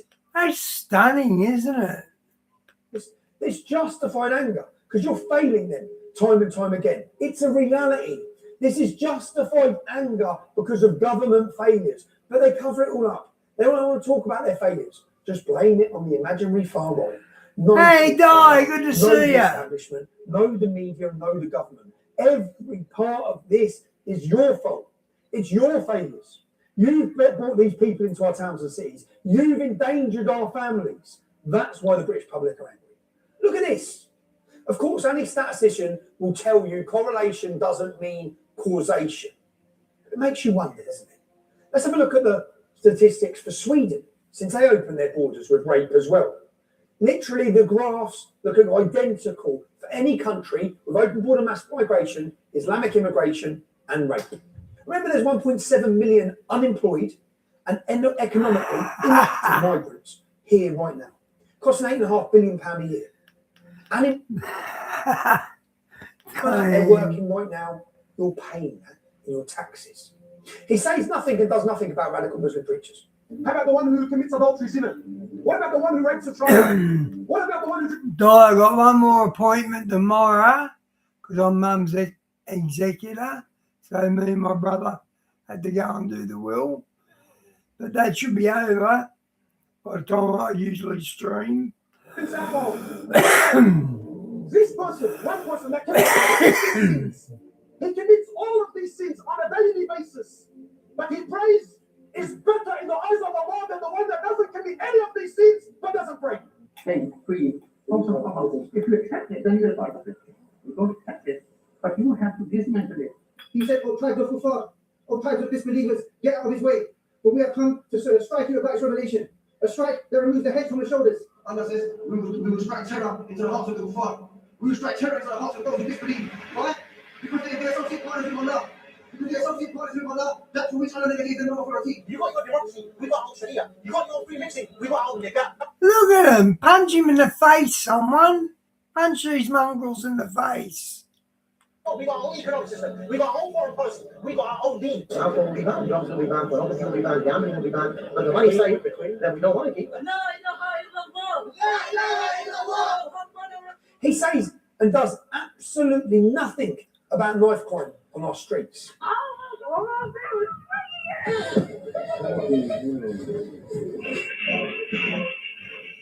He says nothing and does nothing about Islamic terrorism, jihad, Islamic courts, female genital mutilation, misogyny. He can't tell you what a woman is. He kneels for Black Lives Matter. I could go on and on, but he can dispense summary justice for anyone who disagrees with him. Remember how they hate scrutiny? They can't allow their agendas and failures to be exposed. Make a dissenting tweet, go to jail. Go directly to jail. Enter the UK illegally, come on in. How's your trick? Have a 5-star hotel. And now listen to this. Both got put away for the riots, both been put in the same prison, both been put in the same cell. In the last 48 hours, the wings that they put them on was 90% Muslim. Both of them, one's been attacked in the shower, they took the shower exhaust, battered him. When he managed to get back to his cell, his other mate had been completely battered as well. The family's obviously distraught and everything. They're making targets of them, as well as like examples of them. They're making targets of the lads. They did some damage to them as well. That's right. Two-tier Hi, well, it's good to see you. Unlawfully outspoken citizens in prisons run by Islamic gangs. He's literally offering them up. Any concerned parents, any concerned British citizens, he put a target on them, calling them far-right EDL racists, and now they're getting hurt in prisons up and down our country. Somebody who knows about these things told me that, any right-wing, far-right protester landing up in jail, they can expect a pretty cold reception from what he says are Asian gangs inside prison who will be looking out for them. Keir told everyone they're far-right extremists. Their blood is on your cowardly hands, Keir. You disgust me. You disgust Britain. Now, every tyrant knows they can process people more quickly without dropping the facade. If these irritating political dissidents, if they just plead guilty, so they pressurise them. People who have never been in trouble with the law before and who shouldn't be before. I had trouble going live. Sometimes when it plays up like that, I can't fix it, so I had to wait for the geeks to you, and he didn't show up until about 2 o'clock yesterday, Arvo. So that's why I can go today. The law now. They shouldn't even been in court. They frighten these people into pleading guilty. It's easy for you, they say. Just plead guilty. It's easy for your family. Just say you did it. His solicitor obviously stood up and said, what do you have on him? Do you know what I mean? Yeah. He hasn't done anything wrong, but the judge, he just didn't want to hear it. He was just shaking his head. Obviously, some people have now been sentenced, your partner raised one of them. What do you think to the actual sentence? I think it's absolutely ridiculous. 3 years, 4 months. It's absolutely ridiculous. And what is it that he's actually been accused of? He's being charged with violent disorder. Did he plead guilty or not guilty? He had to plead guilty, got told. Who told him that? The solicitors and his barrister. And then when he was in the custody, the police said that we'll have social services at our door and stuff. For his best interest, it would be to plead guilty to the violent disorder, because if he didn't, the starting time was 5 years and he would have no time taken off for his guilty plea. So obviously Jack's fault. I'm already missing out on my daughter's Christmas, our birthday, everything. So he put his guilty plea in. They'll try to persuade you to plead guilty. because then you'll get a reduced prison sentence. Your conviction will be downgraded. Then the headlines will say, oh, look, all these people who pleaded guilty, they must be guilty. And that's not. Yeah, that's how they do it. In order to avoid a lengthier sentence. Well, it's scared everyone. I mean, nobody wanted to even go out now because of the sentences these men have been given. Like, I don't agree with the riots, the smashing the place up and everything else, but I do agree with free speech and you should be able to protest on the streets. Yeah. It's just like the post office scandal all over again. Plead guilty and it'll be easier for you. Innocent people suffering. These people are heroes. These people have sacrificed everything. These people are an example to each and every one of us.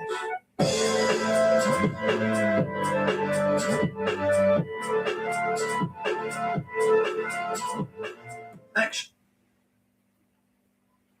That was over, guys. I have got something interesting.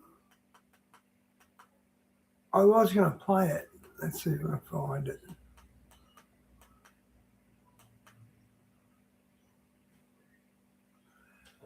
I might as well do Mike from around the world.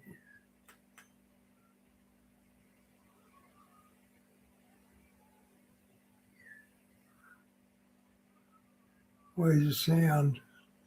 With Whoop, gain insights into how you train, sleep, and recover. See trends. What's VPN? I don't know what VPN is, guys.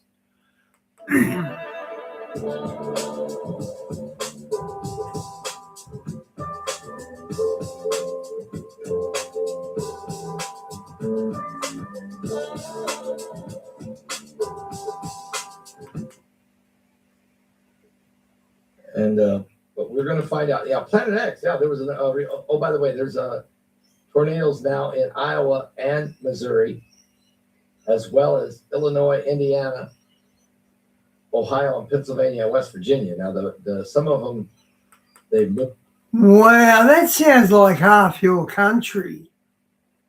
on. But apparently, what's happening is this storm is expanding very strong. It's very, very strong storms.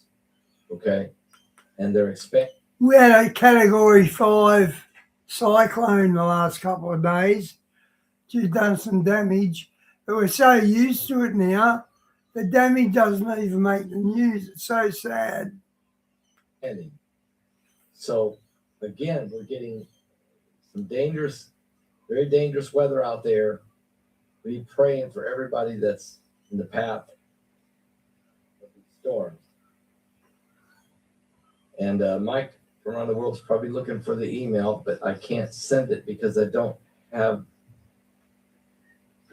Heidi usually does that for me. So, Mike, if you can call. Oh, by virtual. We'll be able to patch you in that way.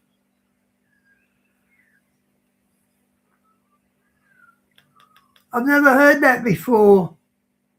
TP, I never heard that before, VPN. And sometimes I. Okay. You know, I'm not got over the jet lag. There he is. I just haven't got over the jet lag from this trip. It is not easy. Joining us from somewhere around the world, it's Mike from around the world. Pastor Paul, Jeez. How are you? I'm doing fine, Mike. Sorry, Good. Sorry, I didn't send the email because Geez, I know how to make money off it already, Di. Heidi usually does it for me, and I couldn't find it. Hey, you're okay. We're in a fast world, huh? Yeah, it's a fast world. And I'm still jet lagged. I mean, whew, I didn't know it was going to be this rough. It's getting tougher. I don't want to say anything about age, but it might be playing into it. I was about to say that. It does get rougher. I know. Well, you should know. You've been all over the world, and That's hectic, Di, about Australia. That's hectic. We just had that blood moon not long ago too, didn't we? yeah, it does get rough. But you know what? The Bible says the joy of the Lord is our strength, right, Mike? Amen. Amen. That's right. Mike, I guess we need to. I'm talking about the face of evil. This is I know he's not new to you, but he's kind of new to me and new to some in the world. This Hamad Wahidi, I think that's how they pronounce it. It's Vahidi, yeah. Yeah, and this guy's been around. Can you tell us a little bit about it? Pastor, well, first of all, this is one of the snakes I was telling you about. Think about this. This guy, he's been on.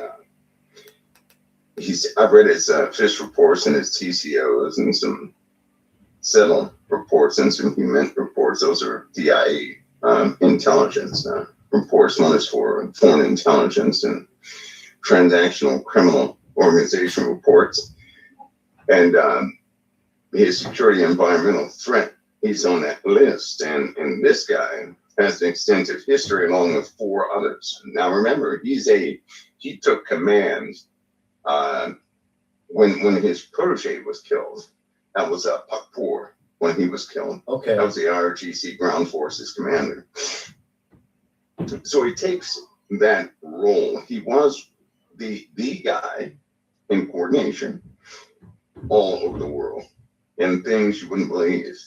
But here's what makes the whole situation dangerous. This guy is loyal to the Ayatollah's son.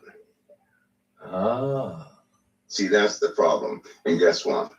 The Ayatollah's son, being injured, is around.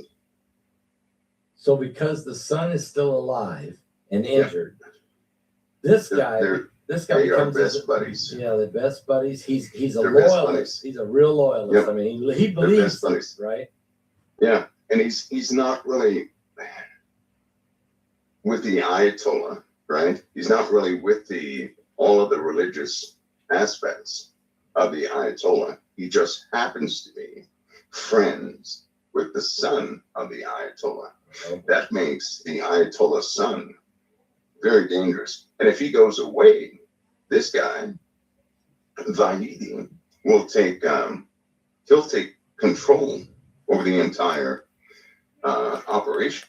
Diane, it was true, but yesterday the Prime Minister settled it. He's unlocked some sort of thing he's got going for the petrol.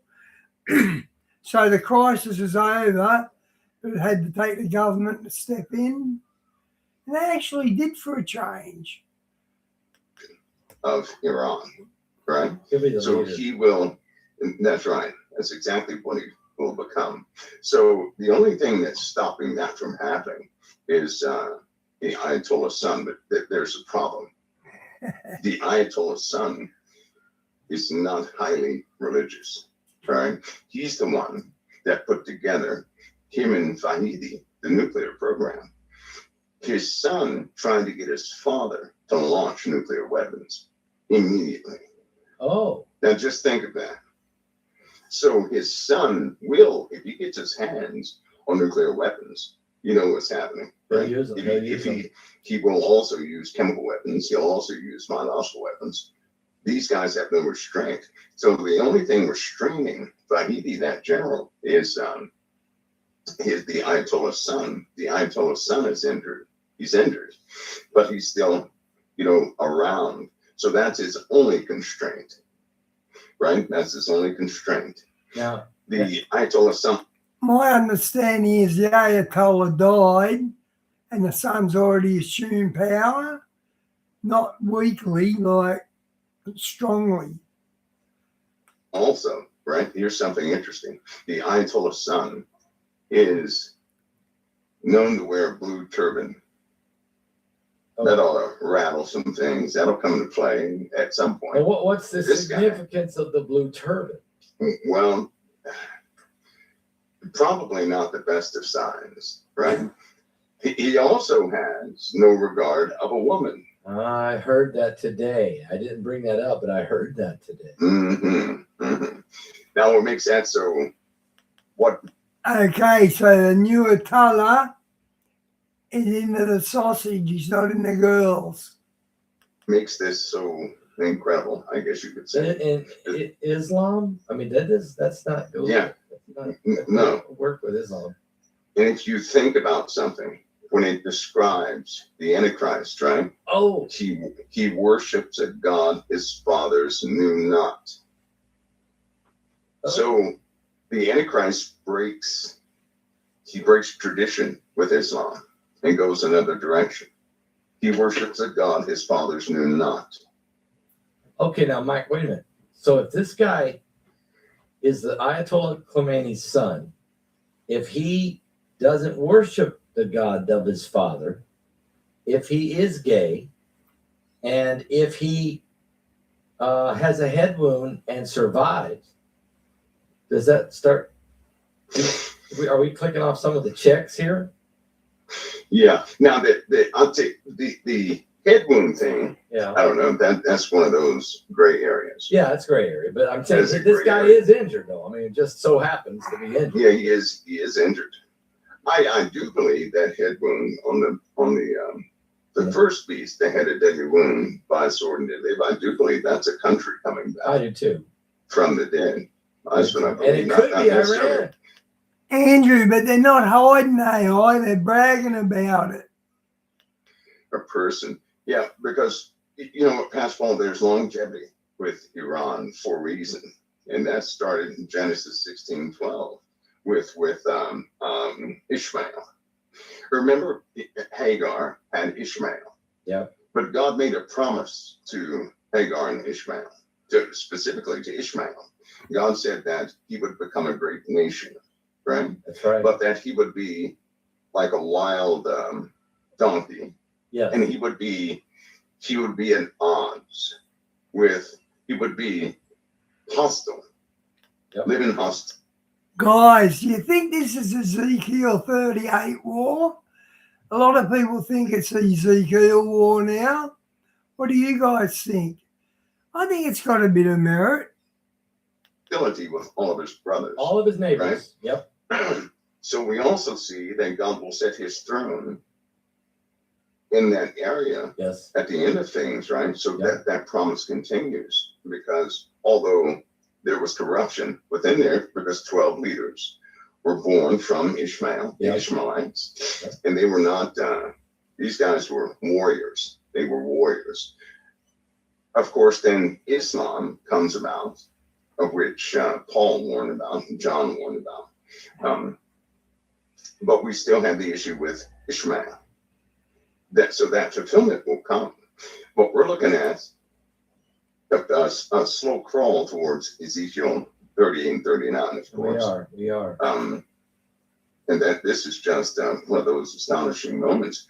There are some points with Ezekiel, with the Quran, with the war, because isn't it Ezekiel 38, 2 through 6? Persia, Cush, Put, they will be involved in invading Jerusalem. Yes. Right? And of course, Persia is Iran, Cush is Sidon, and Ethiopia, and Put is Libya, and North Africa. That's Ezekiel 38. Yeah. Yeah. So they'll be involved in that. And then when you look at the end of Revelation. So, guys, what do you think? Are we in the Ezekiel 38 war? Because that's the big one they're looking for. And a few of the signs are there. So what do you think, guys? Right at the end of Because it's going to get bigger than just where it's at now, I think. Revelation, when the world becomes Gog Magog against Jerusalem, when the whole world comes against Jerusalem. And of course, Daniel 11 and all the other scriptures that match that. We are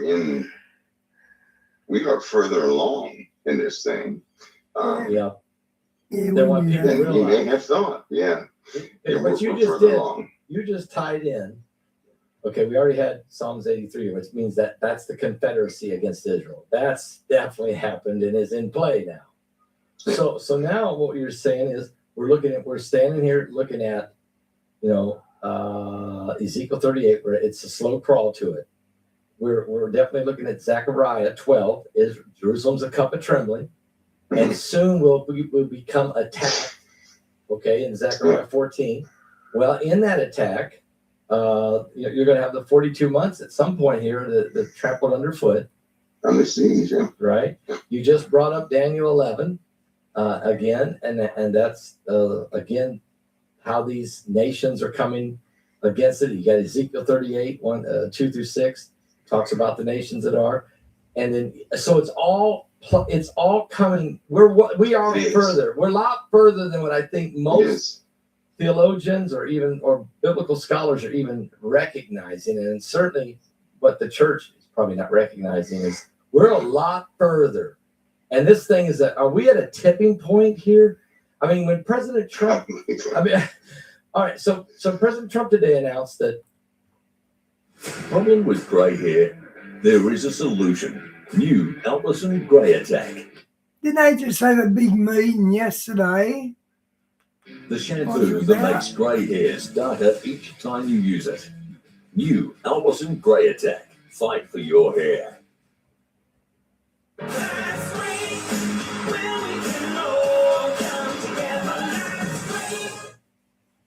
Right now, get the one-pound delivery set with a free option pack, including dual sliding door.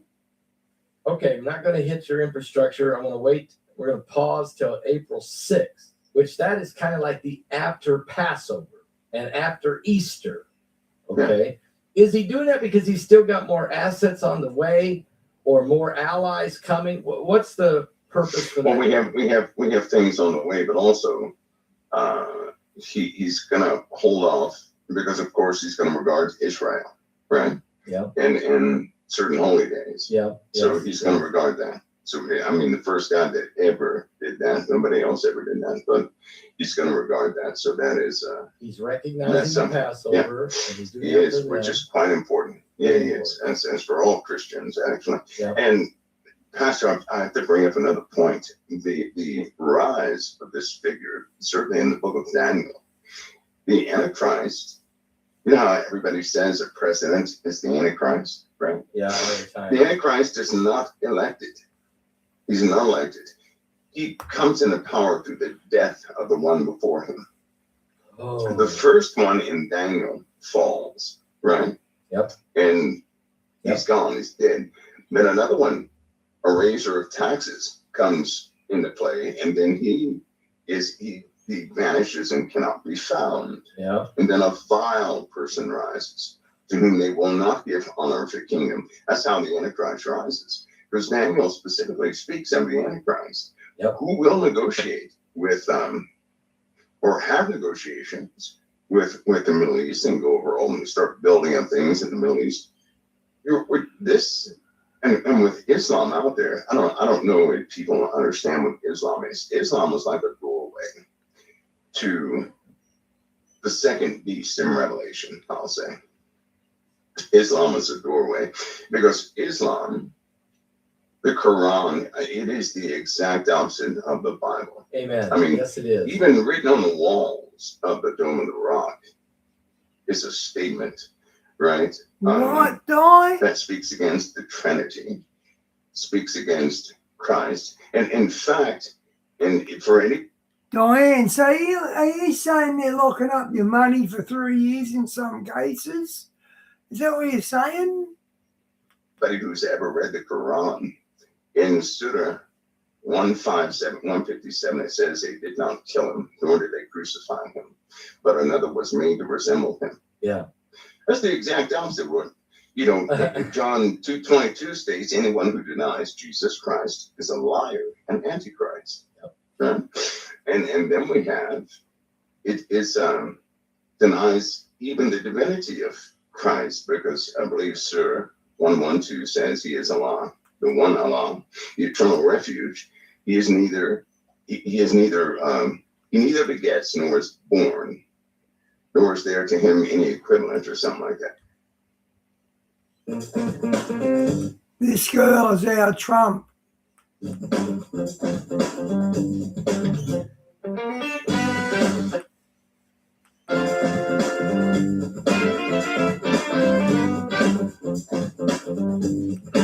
In a talk breakfast exclusive by the leader and founder of the One Nation Party in Australia, Pauline Hanson. Good morning, Pauline.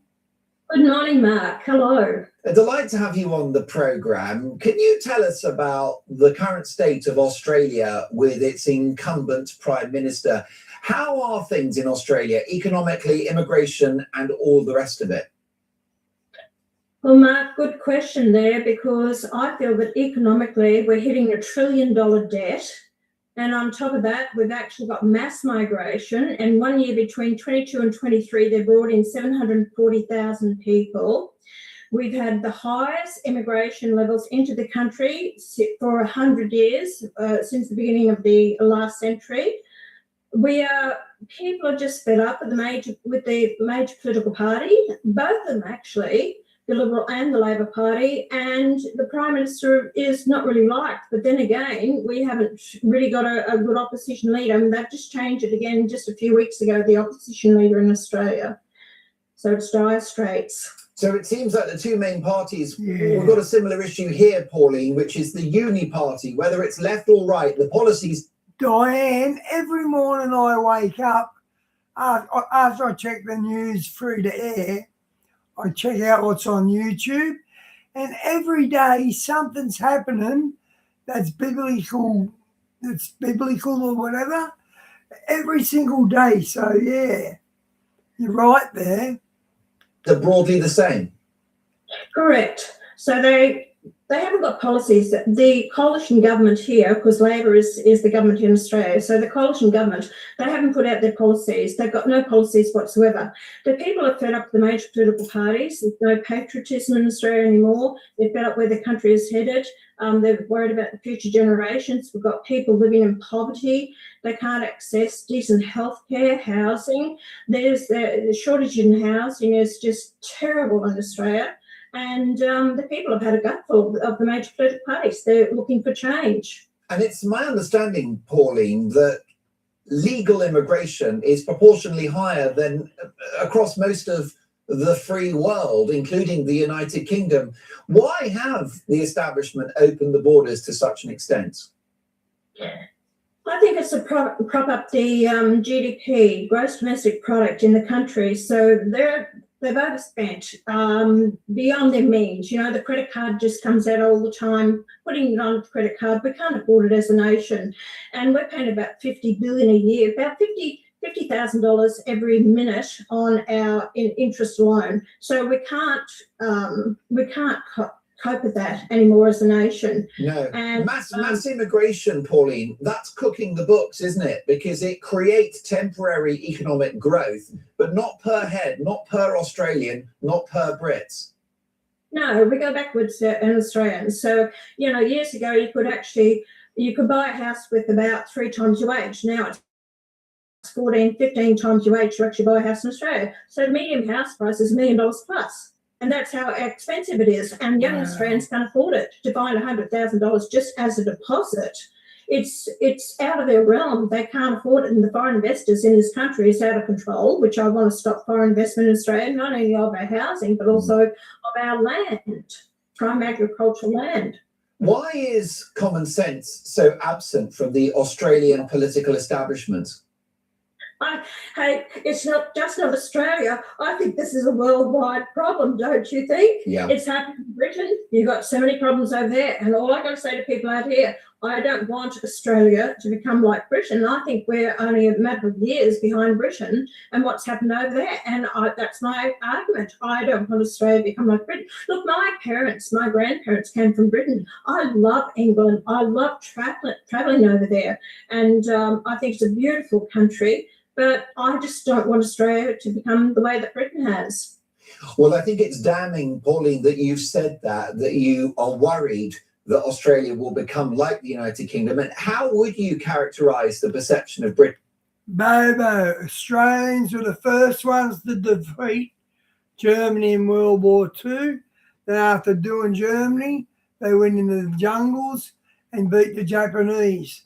So it was Australia that stopped it was Australia that stopped that. And from Australia, what do you think is going so horribly? So, you know, we got some good fighting people out of that. And I don't think you got that sort of history. You're wrong in Britain. I think you've lost your national identity. I think there's no pride in flying the British flag. I think that people don't know who they are anymore. The amount of migrants you've let into the country, there's no pride for them ever to assimilate or become British. I have concern about Sharia law. You've got over 2,000 Sharia law, or mosques in the country. I think, that is a problem. We have it in some of the suburbs in Sydney, Sharia law, and it's not compatible with our culture and our way of life. And you can't just go along and blindly ignore it, because it undermines your culture, who you are as a nation. Most of the Muslims here are held in a couple of suburbs. If ever I got into power, I would put a chain link around the fence like they did at Warsaw in World War II with the Jews. I'd do that to Muslims. And I think I welcome people from around the world, migration, but we need to cut back till we can provide the housing and the infrastructure for the people here in Australia. I don't want to see people living in their cars. I don't want to see families living there. I don't see the pensioners that aren't looked after to provide them the decent health care they should be getting. And what about our veterans? Number of veterans that are living on our streets self-suiciding is appalling. My responsibility as a member of Parliament is to the people of Australia first and foremost. And then when you can manage that, fine, have more migrants. If it does, support our resources that we have. But I'll tell you now, Mark, we were supposed to have 26.4 million people by 2050. Do you know we've already reached 28 million, 24 years ahead of that time? It's shocking, it's unsustainable, it's unprecedented. Historically, there's no hope of integration or indeed of economic success to come from those levels of immigration, Pauline.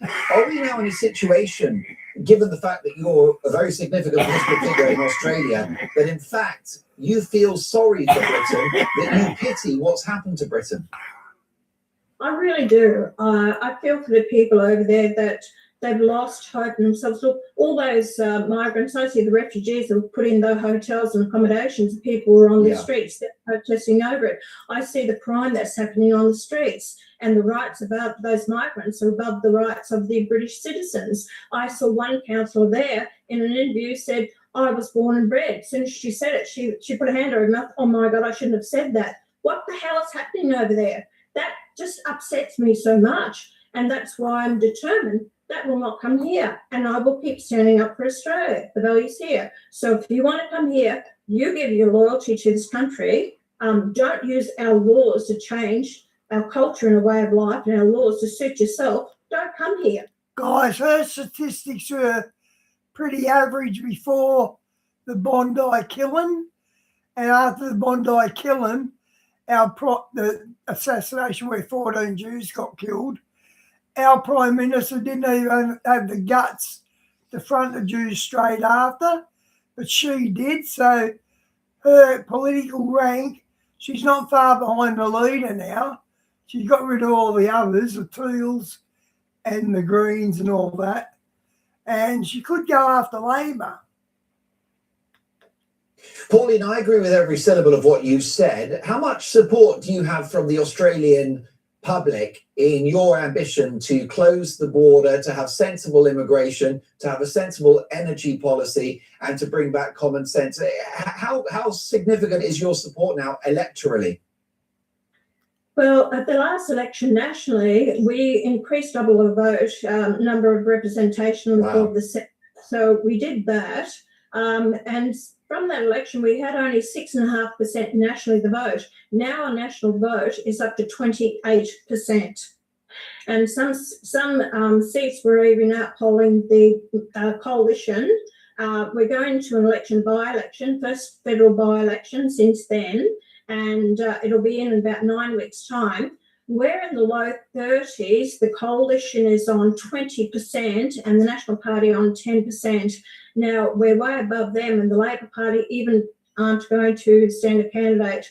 So, and today, I tell you what, I was nearly in tears today when I got off the plane, and the number of people that are coming up to me, even Chinese, Australians, and people of different cultural backgrounds, but came up to me and just said, keep going, please don't give up, you're our last hope. just the support, and it was a bit overwhelming for me. And I realised that I heard the punters say that a few times to her. Without you, we're lost. And it really affects her emotionally because she loves the country so much. She's feeling for these people. People say to me, "You are our last hope." And, I've been in this 30 years this year, this week, on 2nd March. 30 years ago, I was elected to the Australian Parliament, and it's been a long road. But now, to hear that from the Australian people, it breaks my heart that people feel that I'm their last hope. Isn't it terrible the way what it gets to? It's devastating. And Pauline, you've been a lonely figure in the past, calling out the madness of these globalist policies. Like you said, it's happening across the West, open borders, the madness of net zero, wokery in public institutions, not knowing the difference between a man and a woman, that sort of stuff. But you're not such a lonely figure now with huge popular support. Can you ever get close to power? Athlete's foot on your mind? Itching, burning, cracking. Try Lamisil once. Treat and help prevent athlete's foot with just one application. Get beat off your mind with Lamisil. It's a good day for a 4-minute shower. Every day is a good day to save water. We are Kick-Ass, Australia's 12-volt adventure experts. We design, develop and manufacture complete off-grid power systems from Australia's...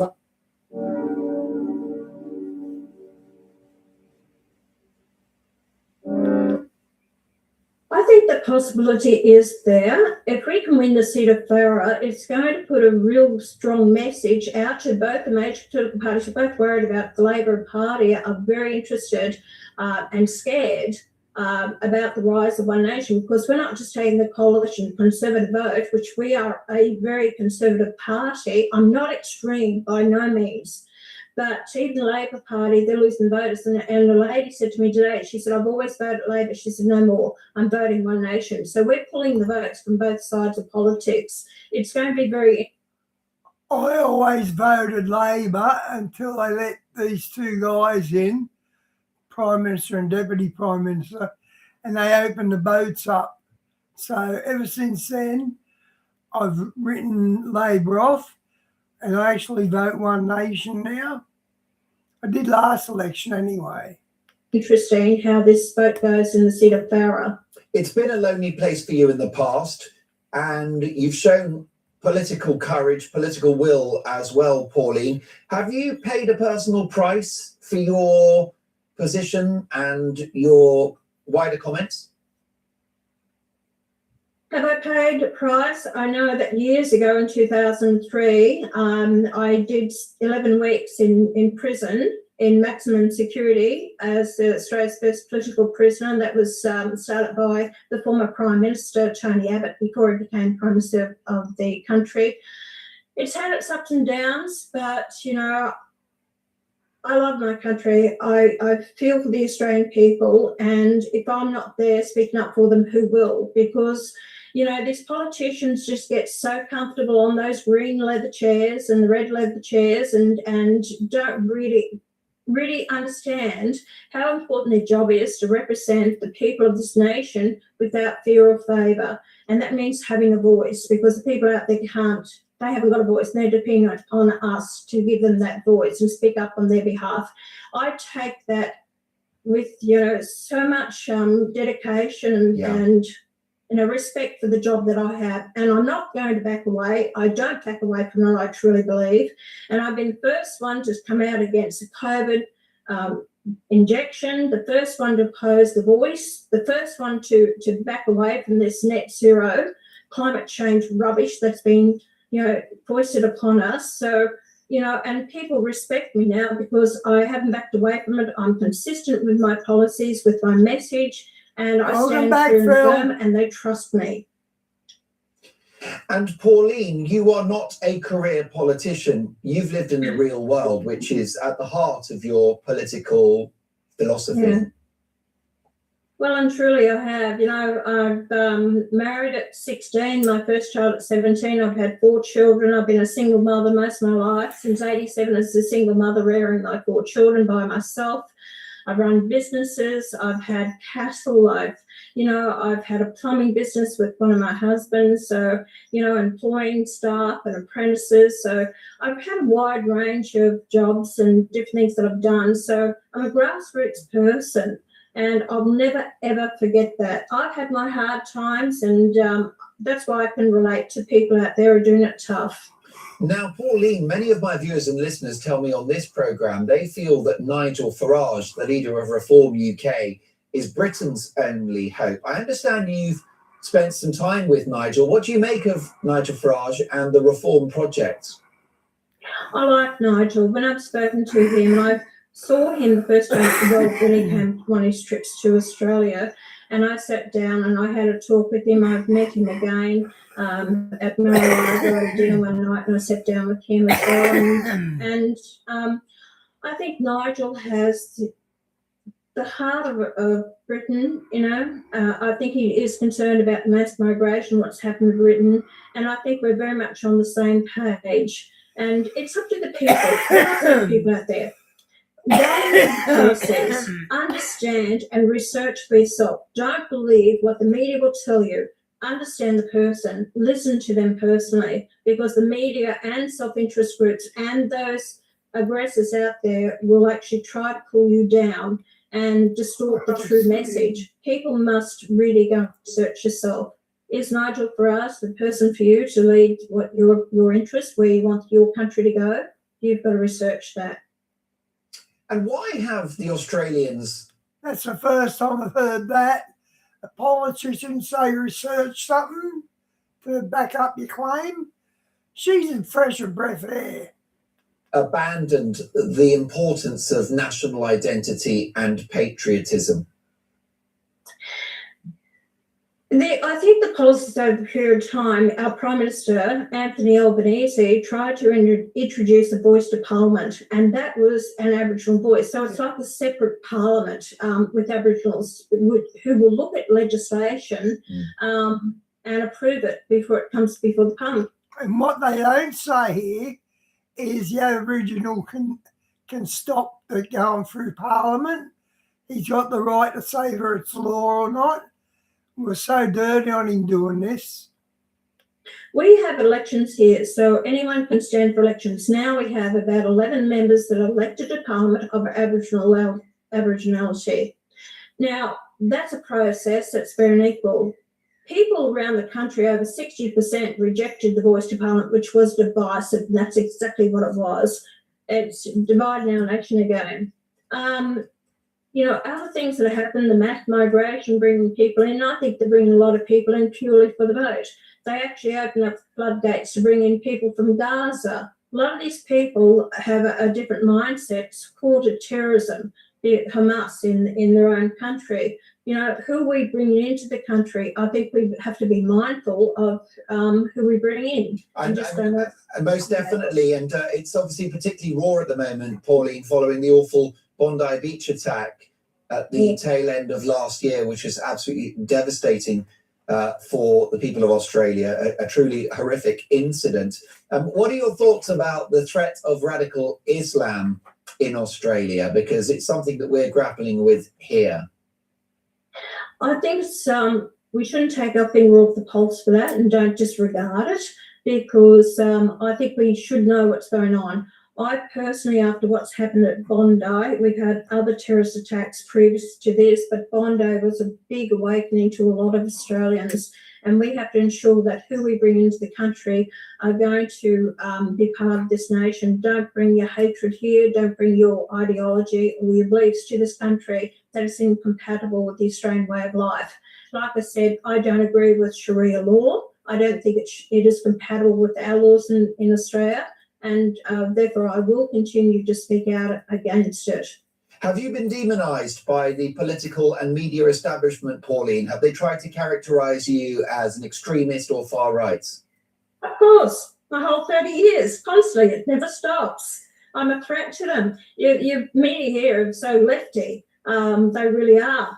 and they've been brainwashed in our educational system in the universities. And then you have the owners of these organisations, the media organisations that are pushing them. And the biggest one in Australia is the ABC. They're so lefty, it's unbelievable. And they're the equivalent of the BBC in Australia, aren't they? And they're paid by the taxpayer $1.2 billion a year to run this radical organisation, as far as I'm concerned, which is not fair and equal in delivering critical way of thinking or objective way of thinking or of politics in Australia. Now, Pauline, you had your own boats crisis in Australia in the early 2000s, and there was a policy called Operation Sovereign Borders, which was very successful, and it ended illegal immigration. But do you feel now that in 2026, with mass legal migration, that great legacy has been squandered? No, all during that period of time. Actually, I was the one at the time, I was in Parliament, and I had the rise of One Nation back then at that time, that I said turn the votes back. And John Howard took up that policy, and that was Operation Sovereign Borders, to turn the votes back. At that time also, we had a lot of people coming in via planes, and once they landed by the planes, with the planes, they destroyed their identification. That was told to me by the Australian Federal Police. So they destroyed their identification. We have a lot more people coming into Australia now via planes and destroying their identification. Or once they land here, then they claim that if they go back to their own country, they'll be persecuted. So then they claim asylum once they landed in Australia. It's a big problem. We've got over 100,000 people who have overstayed their visas. We've got 4.8 million people in Australia who are on permanent or visas in Australia. So we have a huge number of people who are abusing our laws, using our court systems for themselves. We've got foreign students coming in here. Then they actually then change the course, what they want to do, then get a bridging visa, then they start working. And we've got about it's estimated between 10 to 15 billion a year leaves our country by these workers, international workers coming here as students or other workers coming into the country. Pauline, what would you say to someone that would try to characterise you as racist or Islamophobic? I just feel that they're not ready to have the debate with me or be truthful about what is happening in our country. I'm not going to apologise to anyone for being a patriotic Australian that cares about our culture. Diane, it's true. I only say the truth. It's not the same with how you hear. It's the truth. Way of life, respect the men and women that have fought and died for what we have in this Australia. So it's an easy way. People, criticism is not racism. To raise issues about immigration, the impact it's having on the country, is not racism. So my job as a member of Parliament is to raise these issues, debate them, and then find out the answers. And like I said, my responsibility is to the people here in Australia, first and foremost, and DP, have you got Facebook? And then when we can clean up our own backyard, then you might be able to look at bringing other people in the country. I've had people from all different races that have stood for me, cultural background, I should say, have stood for me as candidates, as I have in South Australia. A lovely fellow who's from South Africa.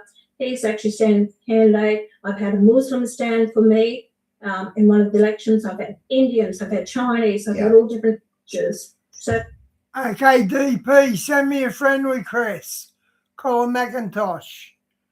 I'll see if I can find it and I'll show you. It's rubbish. Well, that's right. The support for One Nation in Australia, Pauline, is very similar to Reform UK in Britain. It's multi-ethnic support, and Nigel Farage's shadow cabinet is a multi-ethnic shadow cabinet that contains Muslims among people of other faiths. So you're right about that. I've got to tell you, you're winning a lot of plaudits here. You could easily be Prime Minister of this country. So why don't you jump on a plane?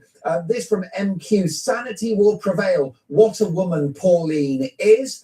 Rob says, good morning, Mark. Your guest is amazing. She needs to come to Britain and join Reform and be the Deputy Prime Minister. Amazing, grounded politician. Hallelujah. God bless Pauline, says Michael in Islington. We don't have time for all of the praise. Before I let you go, Pauline, I've heard the emotion in your voice as well. You love your country, you're a patriot, and you want to save Australia. What keeps you going on a daily basis? Yeah, mate, you did. You found me. Oh, I'm glad. Because I can say some things off camera. It'll get me banned. So as soon as you're ready, good to chat to you, DP. You know, like I said to you today, the people come up to me and they just, and so many people come up and just, can I hug you? They say, I feel like, and I just give you a hug. And just feeling, and these people are trembling. It's just amazing. I can't express it to you. Yeah. My daughter said to me this morning, she said, Mum, I don't know how you keep going. What keeps you going? And when I can save lives of children to get them a vaccination, if I can save that person who you know has the right to stay in the country, and I fight them to stay, for them to stay in the country, helping the farming sector, the pensioners, the veterans. She's ignorant of the vaccine. She's not part of the conspiracy. She really believes it's a good thing. Funds, you know, otherwise I don't know where it would be. So I get satisfaction out of helping those ordinary people out there who don't know where to go, who to turn to. Well, it's clearly a very persuasive message, Pauline. This from Paul, who says, wow, common sense and critical thinking from the land down under. Great job, Pauline Hanson. I want to ask you, Pauline, before we let you go, what about net zero? How is it impacting the Australian economy? Yeah, dreadful, actually, Mark. We've actually had electricity bills go up here over 300% in the last 10 years. We've got pensioners living, you know, not able to put on the heating or the cooling. We've lost over 1,400 industries manufacturing, 40,000 small businesses have closed down. The stress in small business now, 45% are stressing to be able to pay their power bills. It's escalated so much. So the impact on households, the cost of living's gone up. It's stressful in Australia for a lot of people, and that's all driven by this net zero that they've brought in for 1% of the emissions, and it's been, you know, follow the money. Who's making money out of this? It's got nothing to do about changing the climate. We cannot change the climate. And Pauline, what do you think is behind woke ideology? You are a woman, a biological female, you have children, so you know what a woman is, unlike many in the media and political establishment. What do you think is behind the woke stuff, and what do you make of it as a common sense individual? Look, I think that people have gone into these positions in bureaucrats and different ones. Yeah, DP, I don't give out the name I use in Discord because it's Di's Discord and I don't want to bring a trouble. Who have been pushing their own agenda. That's their own agenda. Look, people out there who do have different sexual preferences, like the LGBTQ, that's their business. Don't push it onto anyone else. Yeah. There are two biological sexes, male or female. Do you know in Australia, you know, on birth certificate of your child, you can determine what sex you want that child to be? It's just gone completely ridiculous. At 4 years of age, they're telling kids in these childcare centres and talking to them, you can choose whether you want to be male or female. The Sex Discrimination Commission in Australia will not define what is male or female. This is how stupid it's got in this country. Stupid, obscene from an incredibly enlightened nation in Australia, which might just be saved by Pauline Hanson, either in power or by influencing and shaking up the establishment. Pauline, we are so grateful for your time. We know how packed your schedule is, and I do hope that we'll have the privilege of your company again in the near future. I'd love to, and I appreciate you having me on. The way she's going to end up PM. There's 2 years to the next federal election, and she's blitzing the off already. She's blitzing the offside already. Okay, I'll finish up with Tony, guys. Where's my voice keep going?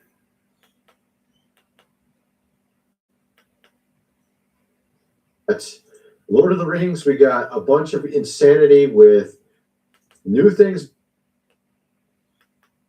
Oh, we got some wonderful things to get into in this video, my friends. This is Tony. Hope you're all doing well. We got Bill Maher and him talking about some of these aliens and UFO. We have a lot of that being talked about in recent.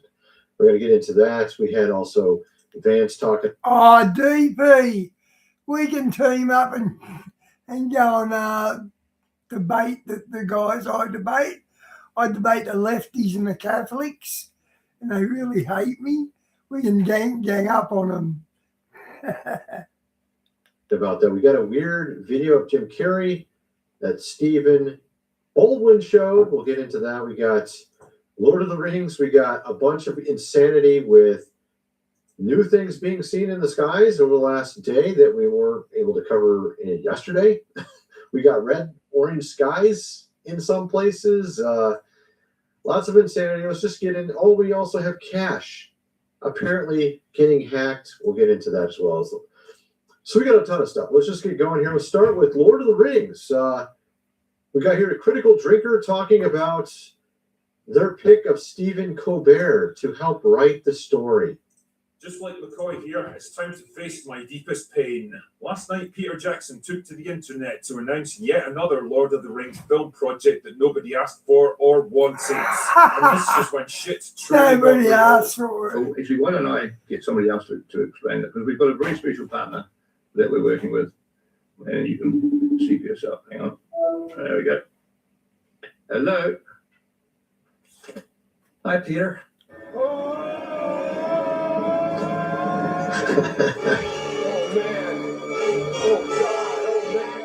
What the fuck? Why in the name of Sauron's broken arse pipe would you... I was thinking the exact same theme. I was thinking about this one with the dancing syringes. This tragically unfunny propaganda spewing clown to write your multi-million-dollar Lord They're syringes. I thought they were a sauce bottle. of the Rings movie. A man whose illustrious screenwriting credits include such gems as Strangers with Candy and... Oh my God, that's what I was thinking. Like, he has literally no history in this realm. Must be like his buddy or something. They both, obviously on the left, I'm guessing, considering what Stephen Colbert does on his show, his failing show. Why are we bringing talk show hosts in to write our movies now? I mean, he's got a lot of time on his hands. His show is pretty much done for, as it is. Like, is Oprah Winfrey going to write the next Star Wars movie? How about Oh we my get Jimmy God. Kimmel in to do the next Jurassic... Oh my goodness. Yes, indeed. Of course, this is how terrible it's gotten. I was actually kind of hoping, I don't know why I was hoping. I was kind of DP, I just accepted your Facebook request. hoping that the next Lord of the Rings will be awesome. I was like, finally, we're going to have a good movie for once. And then I saw the thing with Stephen Colbert. I'm like, what the hell's going on here, dude? Well, he said, actually, in a video before that, Peter Jackson said, I'm going to bring on the old team. I'm like, okay, old team, that's good. A couple new faces. And he didn't say who the faces were. I'm like, okay, I guess that makes sense. There's people getting old, they're dying. That was like 20 plus years ago when they made the first one. And then you hear Stephen Colbert, you're like, what the hell? Are you retarded, dude? What are you doing? Of course, that's basically what's going on with Hollywood. We had here Joshua Duhamel talking about how they want to preach to us all the time in Hollywood and how he's sick and tired of it. He being an actor. You know, we're very fortunate to be in this position. And I spent a lot of time in the Midwest, so I get to see what they actually think about, us. And they're not afraid to tell me. And, I had this, I'll never forget this. I was going to play golf with a buddy in Georgia about 10 years ago. And he's Megan Kelly. I think she's exceptionally good looking. Check her out. I'll never forget this. She's exceptionally good looking. And she's got a salty mouth, which is good.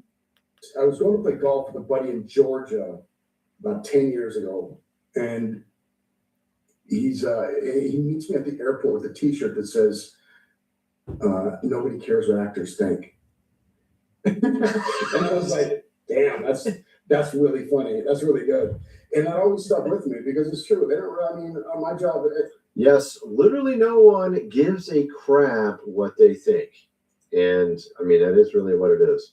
We have this weird clip from Jim Carrey that Stephen Baldwin shows.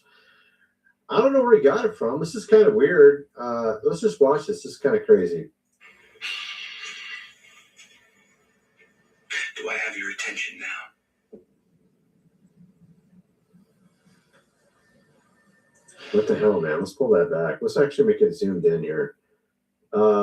He's got the weirdest smile on his face. Who is it? Oh, him. Do I have your attention now? No.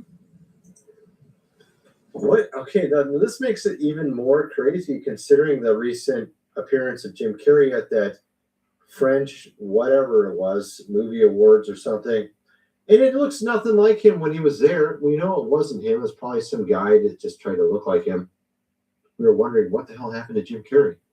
Then you have this strange video from Stephen Baldwin showing Jim Carrey saying something about 2027. What is he saying? We have a bunch of weird stuff being predicted for this year and next year. Like Didn't he do a movie that predicted 23? The number kept showing up in his movie, number 23. In the end of the world. No joke. We have all these bizarre things of recent being said. Armageddon. I've seen our president say it now. I've seen all these generals. I saw Pete Hegseth say it, that this war with Iran is the end. We have a guy from 2012 predicting that in 2026, when Iran and Israel fight, then all these weird orbs and things will come out of the ocean. We're already seeing weird stuff like that. Literally what he predicted happened. And he says it's going to be in April when a ton of them come up. Kind of like, sounds like a far worse than what we saw back a year and 3 months ago with the New Jersey, New York drones. We'll get into that in a minute, this weird prediction. And they're all talking and pointing towards 2027. We're going to get into a ton of stuff, my friends. First, I'm going to mention food supply, 25-year shelf life. Link is in the description, 5 weeks worth for $277. There's also other options available. Just click right here. You can see all the other options. Lots of different things you could get, even a year's worth for like $3,000. This book here, The Lost Money, so your great-great-grandfather. You never know what's next. You see all this insanity. We got some crazy stuff about cash. We're going to get into this whole Iran war. There's actually all these predictions that are coming true, talking about this will be the final war. What is this? We'll get into that as well.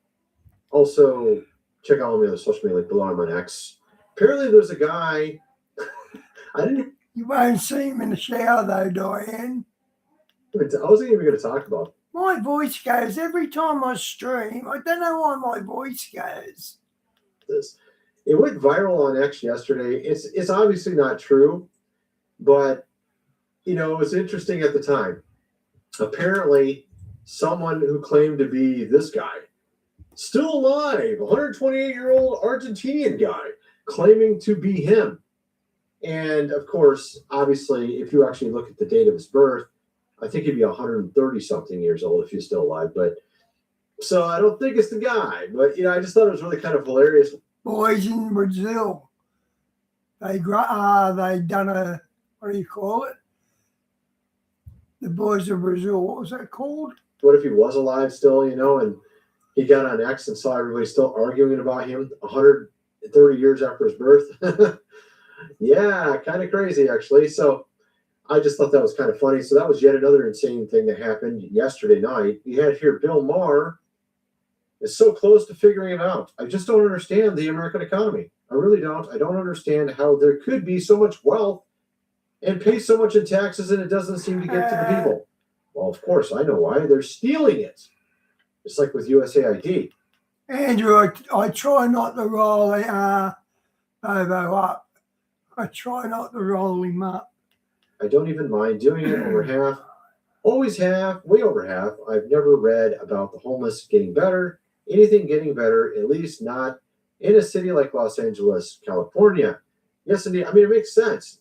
Like, they put all these programs out, these USAID programs and other programs, and they end up not funding what they claim they're funding. You had Gavin Newsom with this rail that he was building that never got built. I've worked so many weeks on this show and I can never get an answer. I just don't understand the American economy.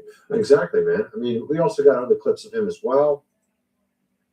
But the interesting part is we had a clip of Bill Maher talking about UFOs and saying at this point, if you don't believe in them, you are the conspiracy theorist. We'll get into that in a second. But we also had day before yesterday, Vance come out saying that he believed UFOs were, of course, demons. I think they're demons. Let's just play this real quick. The UFO files. We're working on it. It's funny. Bobo, my grandfather worked with Lawrence of Arabia. My grandfather actually crossed the desert with him. I came in, I was obsessed with the UFO files, and then you start getting really busy worrying about the economy and national security and things like that. But I've still got 3 more years as vice president. I will get to the bottom of the UFO files. Have you studied peaks? Have you done a peak? Have I what? Have you done a peak? I mean, like, So I actually haven't. I have not. Independence Day. I have not been able to spend enough time on this to really understand it, but I'm going to. Trust me, I'm obsessed with this. I've already had a couple of times where I'm like, all right, we're going to Area 51. We're going out to New Mexico. We're going to sort of get to the bottom of this. And then the timing of the trip just didn't work out. But trust me, anybody who's curious about this, I'm more curious than any. So it's really interesting about this because a lot of people are like, wait a second. Why is everybody's agreeing that aliens and UFOs are demons? Even the president and the VP are agreeing on this. Could it be something more going on here that we're missing? Again, we have a prediction that all these weird orbs are going to show up next month. Okay, a guy who predicted the apparent Iran-Israel war back in 2012, he predicted it would be in 2026 that there would be this war. And that in April, all these orbs come out of the ocean like we saw back a year and 3 months ago. Okay, those are the aliens, right? Could this be some weird, of course, thing that they're trying to pull off here? I don't know. It's kind of weird. You even had Gons down here. I didn't see Gons was down here. As Robert Jastrow said in God and the Astronomers in 1978, for the scientist who has lived by his faith in power of reason, the story ends like a bad dream. His scaled the mountains of ignorance. Andrew, Bobo's keyboard's still sticky. It's all sticky from food. He is able to conquer the highest peak. As he pulls himself over the final rock, he's greeted by a band of theologians who have been sitting there for centuries. Oh, yeah, I remember that. I remember reading that back when I was in college. I think even in high school. Oh, yeah. So, of course, here we have Bill Maher, the atheist, finally realizing maybe he's not right about everything. Been the increasing number in recent years of sightings by serious military personnel of unknown aircraft operating outside our current abilities. If at this point you don't believe aliens are here and observing us, maybe you're the conspiracy theorist. Now, in the past, when it came to alien life, I was like a... I like Bill Maher. I like when he says positive things. Even though he's gay, I actually like him. liberal college girl whose roommate is a lesbian. Not sold on it, but open to the possibility. Oh my goodness, that's a bad joke. My opinion changes when the information changes. Yes, there was a time when the only actual contact we heard from him. All right, so of course you get kind of his opinion on that. What's interesting, of course, is you have this man here from 2012, Chris Bledsoe, however you say his name, claimed in 2012 he wrote down a vision and handed it to Pentagon, said, during Iran-Israel missile exchange in April 2026, thousands of orbs will arise out of the ocean. Wow. Oh my goodness, this is kind of crazy. Born from racing. And it's only recently they've changed UFO to underwater. What do they call it? Yeah, something underwater. Refined for the road.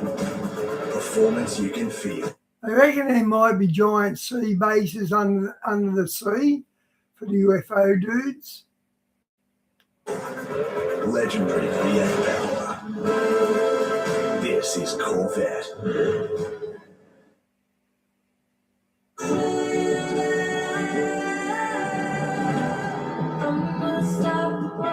Without lifeblood donors,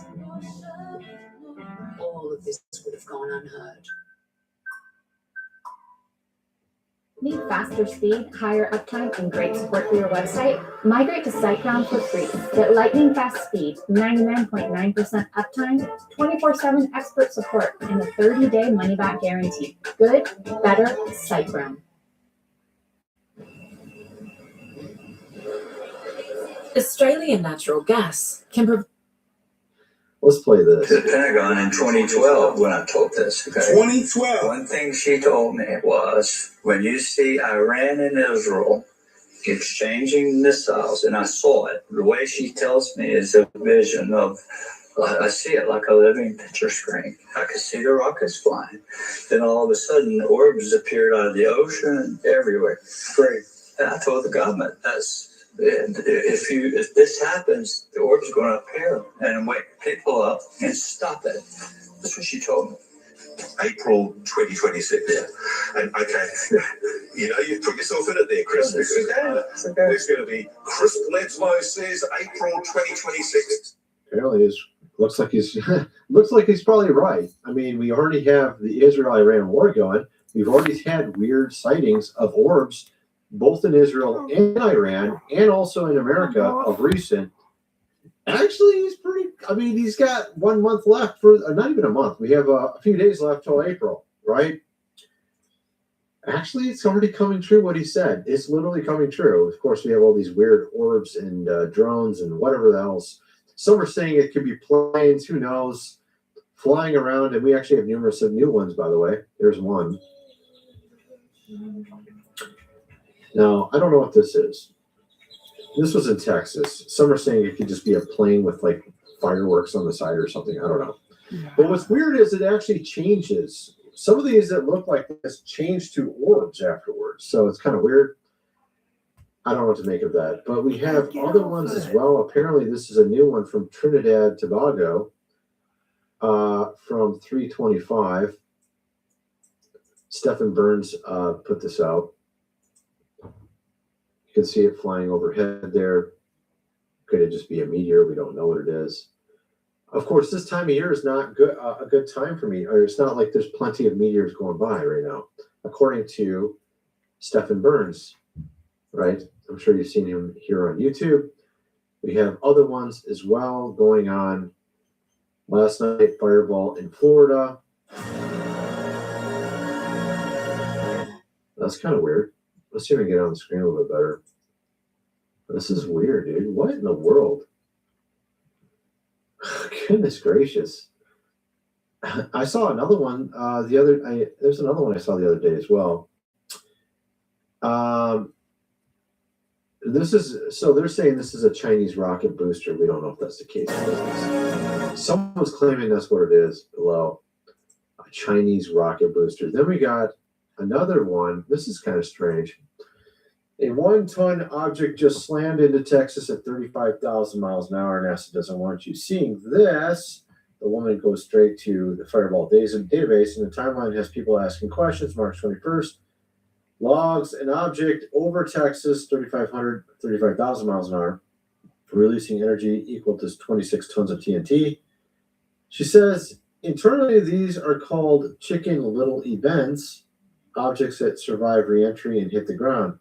Then this, explosion at Valero Refinery in Port Arthur. Neighbors report a blast and ground shaking, felt like an earthquake. Official explanation, heater malfunction. Now it gets strange. NASA, of course, pushing a once-in-a-century moon impact narrative while something is allegedly hitting Texas in real time. Right when people start checking the logs, there's a gap. She points to a missing entry at 6:28 p.m., minutes before the refinery went off. That's weird. So it sounds like it might have hit the... Diane, it looks like I'll only be about 30 minutes late because the appointment's at 10. How long could it take? It could only take like 20 minutes, couldn't it? This refinery, this meteor or whatever it was, maybe it wasn't a meteor. Maybe it was an orb that crashed, and of course they don't want you to know about it, so they delete the logs. Same region, same window, same time of impact, signature. People say they felt it. All right, let's play this. If you want to know what's really hitting the ground, you need to bookmark this link. fireballs.ndc.nasa.gov/skyfalls. Look at the entry from Saturday, March 21st. NASA officially logged a 1-ton mass hitting Texas at 35,000 miles per hour. They call these Chicken Little events.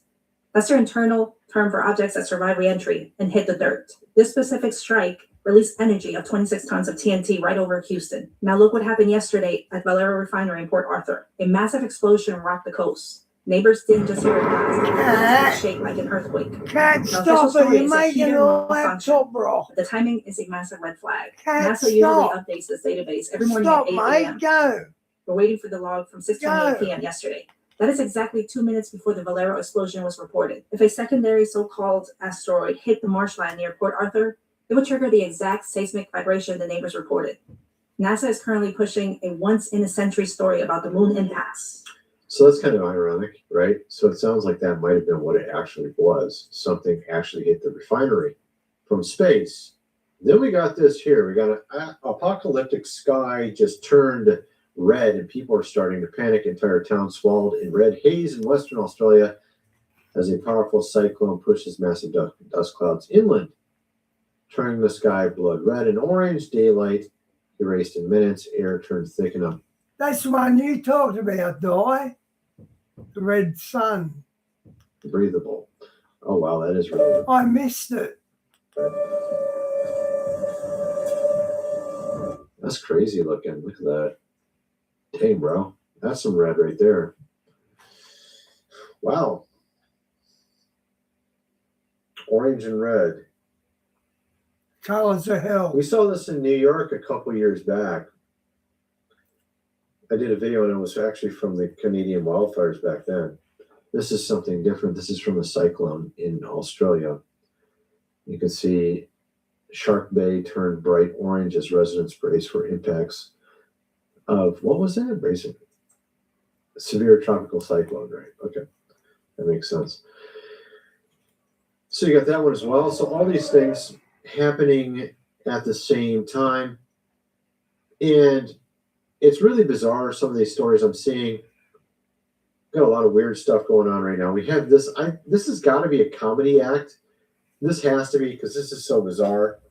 Hollywood actor Will Ferrell revealed he doesn't buy anything for his kids, saying that when they travel as a family, he flies first class, and makes them sit in economy.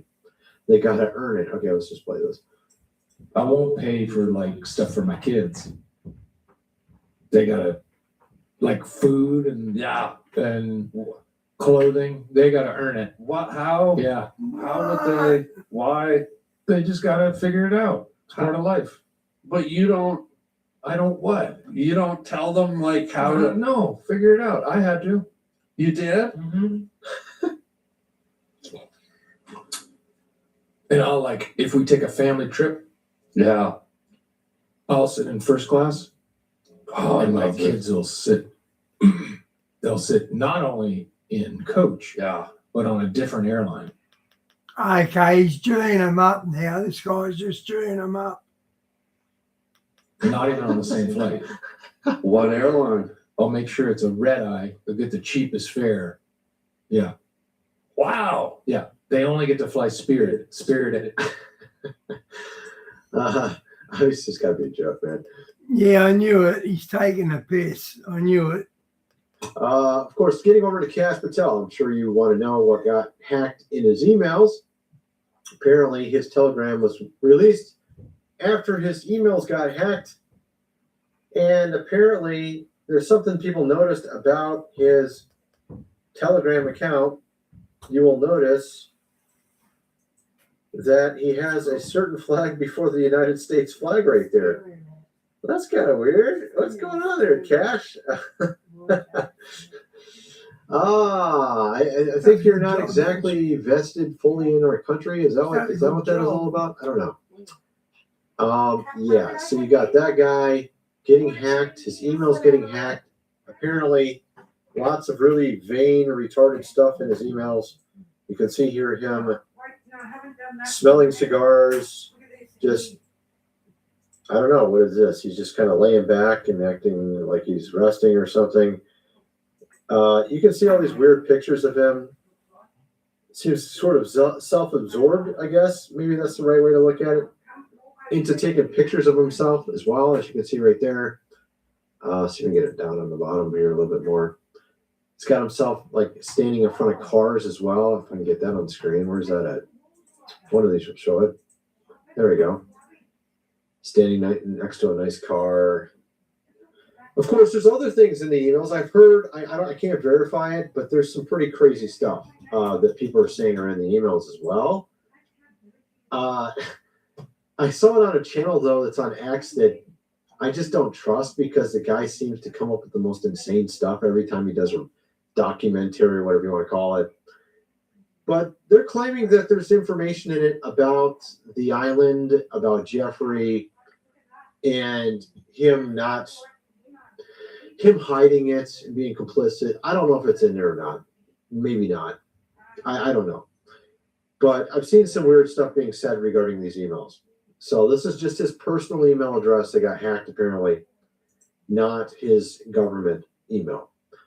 And ironically, I mean, he's basically stepped in a big time with this hack here because we learned something kind of interesting. That Kash Patel gutted the FBI counterintelligence team tasked with tracking Iranian threats days before U.S. strikes. And then after that, Patel's personal email gets hacked by Iranian sources. So he cancels the team that's supposed to look into Iranian threats, and then he gets actually hit himself by an Iranian threat. Shows you how terrible he's doing his job. That he himself is the one who got hit over something he canceled.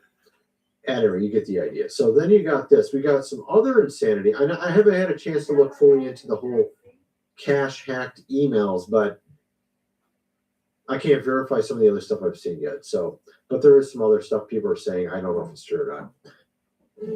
I'll be present. You don't have to check them. Win big this Easter. Open a linked toll account and you could win 10,000.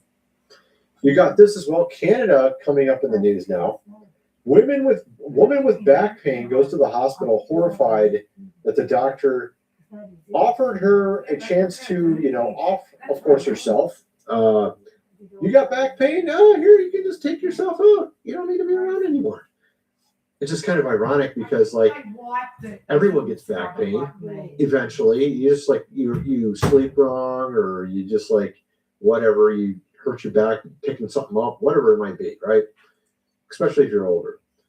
Just kind of, this is the kind of stuff they're doing, man. Absolutely insane. And then we learned this. This just came out as well. Canada's House of Commons passes of course, Christian bill that would criminalize, apparently quoting the Bible. This was just passed. Bill C9, 186 to 137 vote. Conservatives are now calling Christians to pray and flood senators with phone calls and emails opposing the bill. That's crazy. Ottawa, Ontario, the majority of Canadians MPs have voted to pass a Liberal bill that will allow the criminalization of religious expression and belief when quoting parts of, apparently, the Bible, including about, I was thinking it had to do with the rainbow, gay topics, homosexuality, all that kind of stuff. They've been trying to do this for like 5 to 10 years now. Did they finally pass a law on this? They've been doing this forever. They call it, yeah, of course they're going to call it that. It's literally someone's opinion. We're so over the rainbow stuff. Okay, we're totally over the rainbow. No one cares anymore. You guys are a joke. Obviously, that's a bad bill. Straight up, you should be able to quote anything from the Bible. You should be able to quote whatever you want. You should be able to quote anything. You should be able to have whatever opinion you want, even if it's crazy, right? As long as it's an opinion, right? Then you got this here. This woman, I saw this pop up in my feed. Mickleweight, is that how you say her name? Cornhub was monetizing real, of course, videos of unconscious, people until public pressure and lawsuits forced Visa and MasterCard to cut them off. So remember, this was all back when they did the Online Safety Act in the UK. Today, another website called Motherless is monetizing the same stuff. We should ask Visa and MasterCard to cancel them too. And then she goes on to say, this is a perfect example of why mandatory age ID and consent verification is essential prevention policy. Again, they're always trying to push this digital, of course, ID, mandatory age consent. And we saw what they did in the UK with the Online Safety Act. They claimed it was to protect people online. The very first thing they do as soon as it passes is they start going after everybody talking against, immigration. That's what they used it for. So that they can tie your account to you personally. And then if you say something, they know who it was and can track you, of course, down. They can cancel your account. You can't make a new one. That's the entire point behind this. It's against your privacy. It's against your freedoms. That's the entire point. It's a Trojan horse. Oh, protect the people online. While you guys got an island that you fly to and you do nasty stuff on that island against these exact people you claim you're going to protect. Yeah, I don't believe you. You don't want to protect anybody. You want to take your rights while pretending to help people and then do evil stuff with your fake charities. It's so obvious. And I wrote on her here that she's either naive or she's part of it herself. I wrote, this has nothing to do with protecting, of course, the younger or prosecuting crime. In the UK, they passed the Online Safety Act. Instead of protecting people online, they prosecuted those they didn't like. This is all what it's about. And I'm so sick and tired of people pressing this. It's really annoying. Then we got this here, apparently a new archaeological find, 2,500-year-old mass, of course, grave. Actually, it'd be 2,000 years old, wouldn't it? Yeah, because that was the time when, Christ was born. You remember what it said in Matthew. So they found a mass, grave. Those that are very young, that were just, of course, born. Remember what it says in Matthew right here. When Herod realized he had been outwitted by the Magi, or magicians, he was furious. And he gave orders to kill, of course, all the boys in the vicinity, 2, of course, years and under. That's probably what this whole thing is. This is what people are talking about right now. It just came out. Anyway, that's my video. I kind of wonder what some of you guys think. Let me know in the comment section below, and thanks for watching. Okay, guys, I'm out. God bless. Let me see scan that. Oh my God.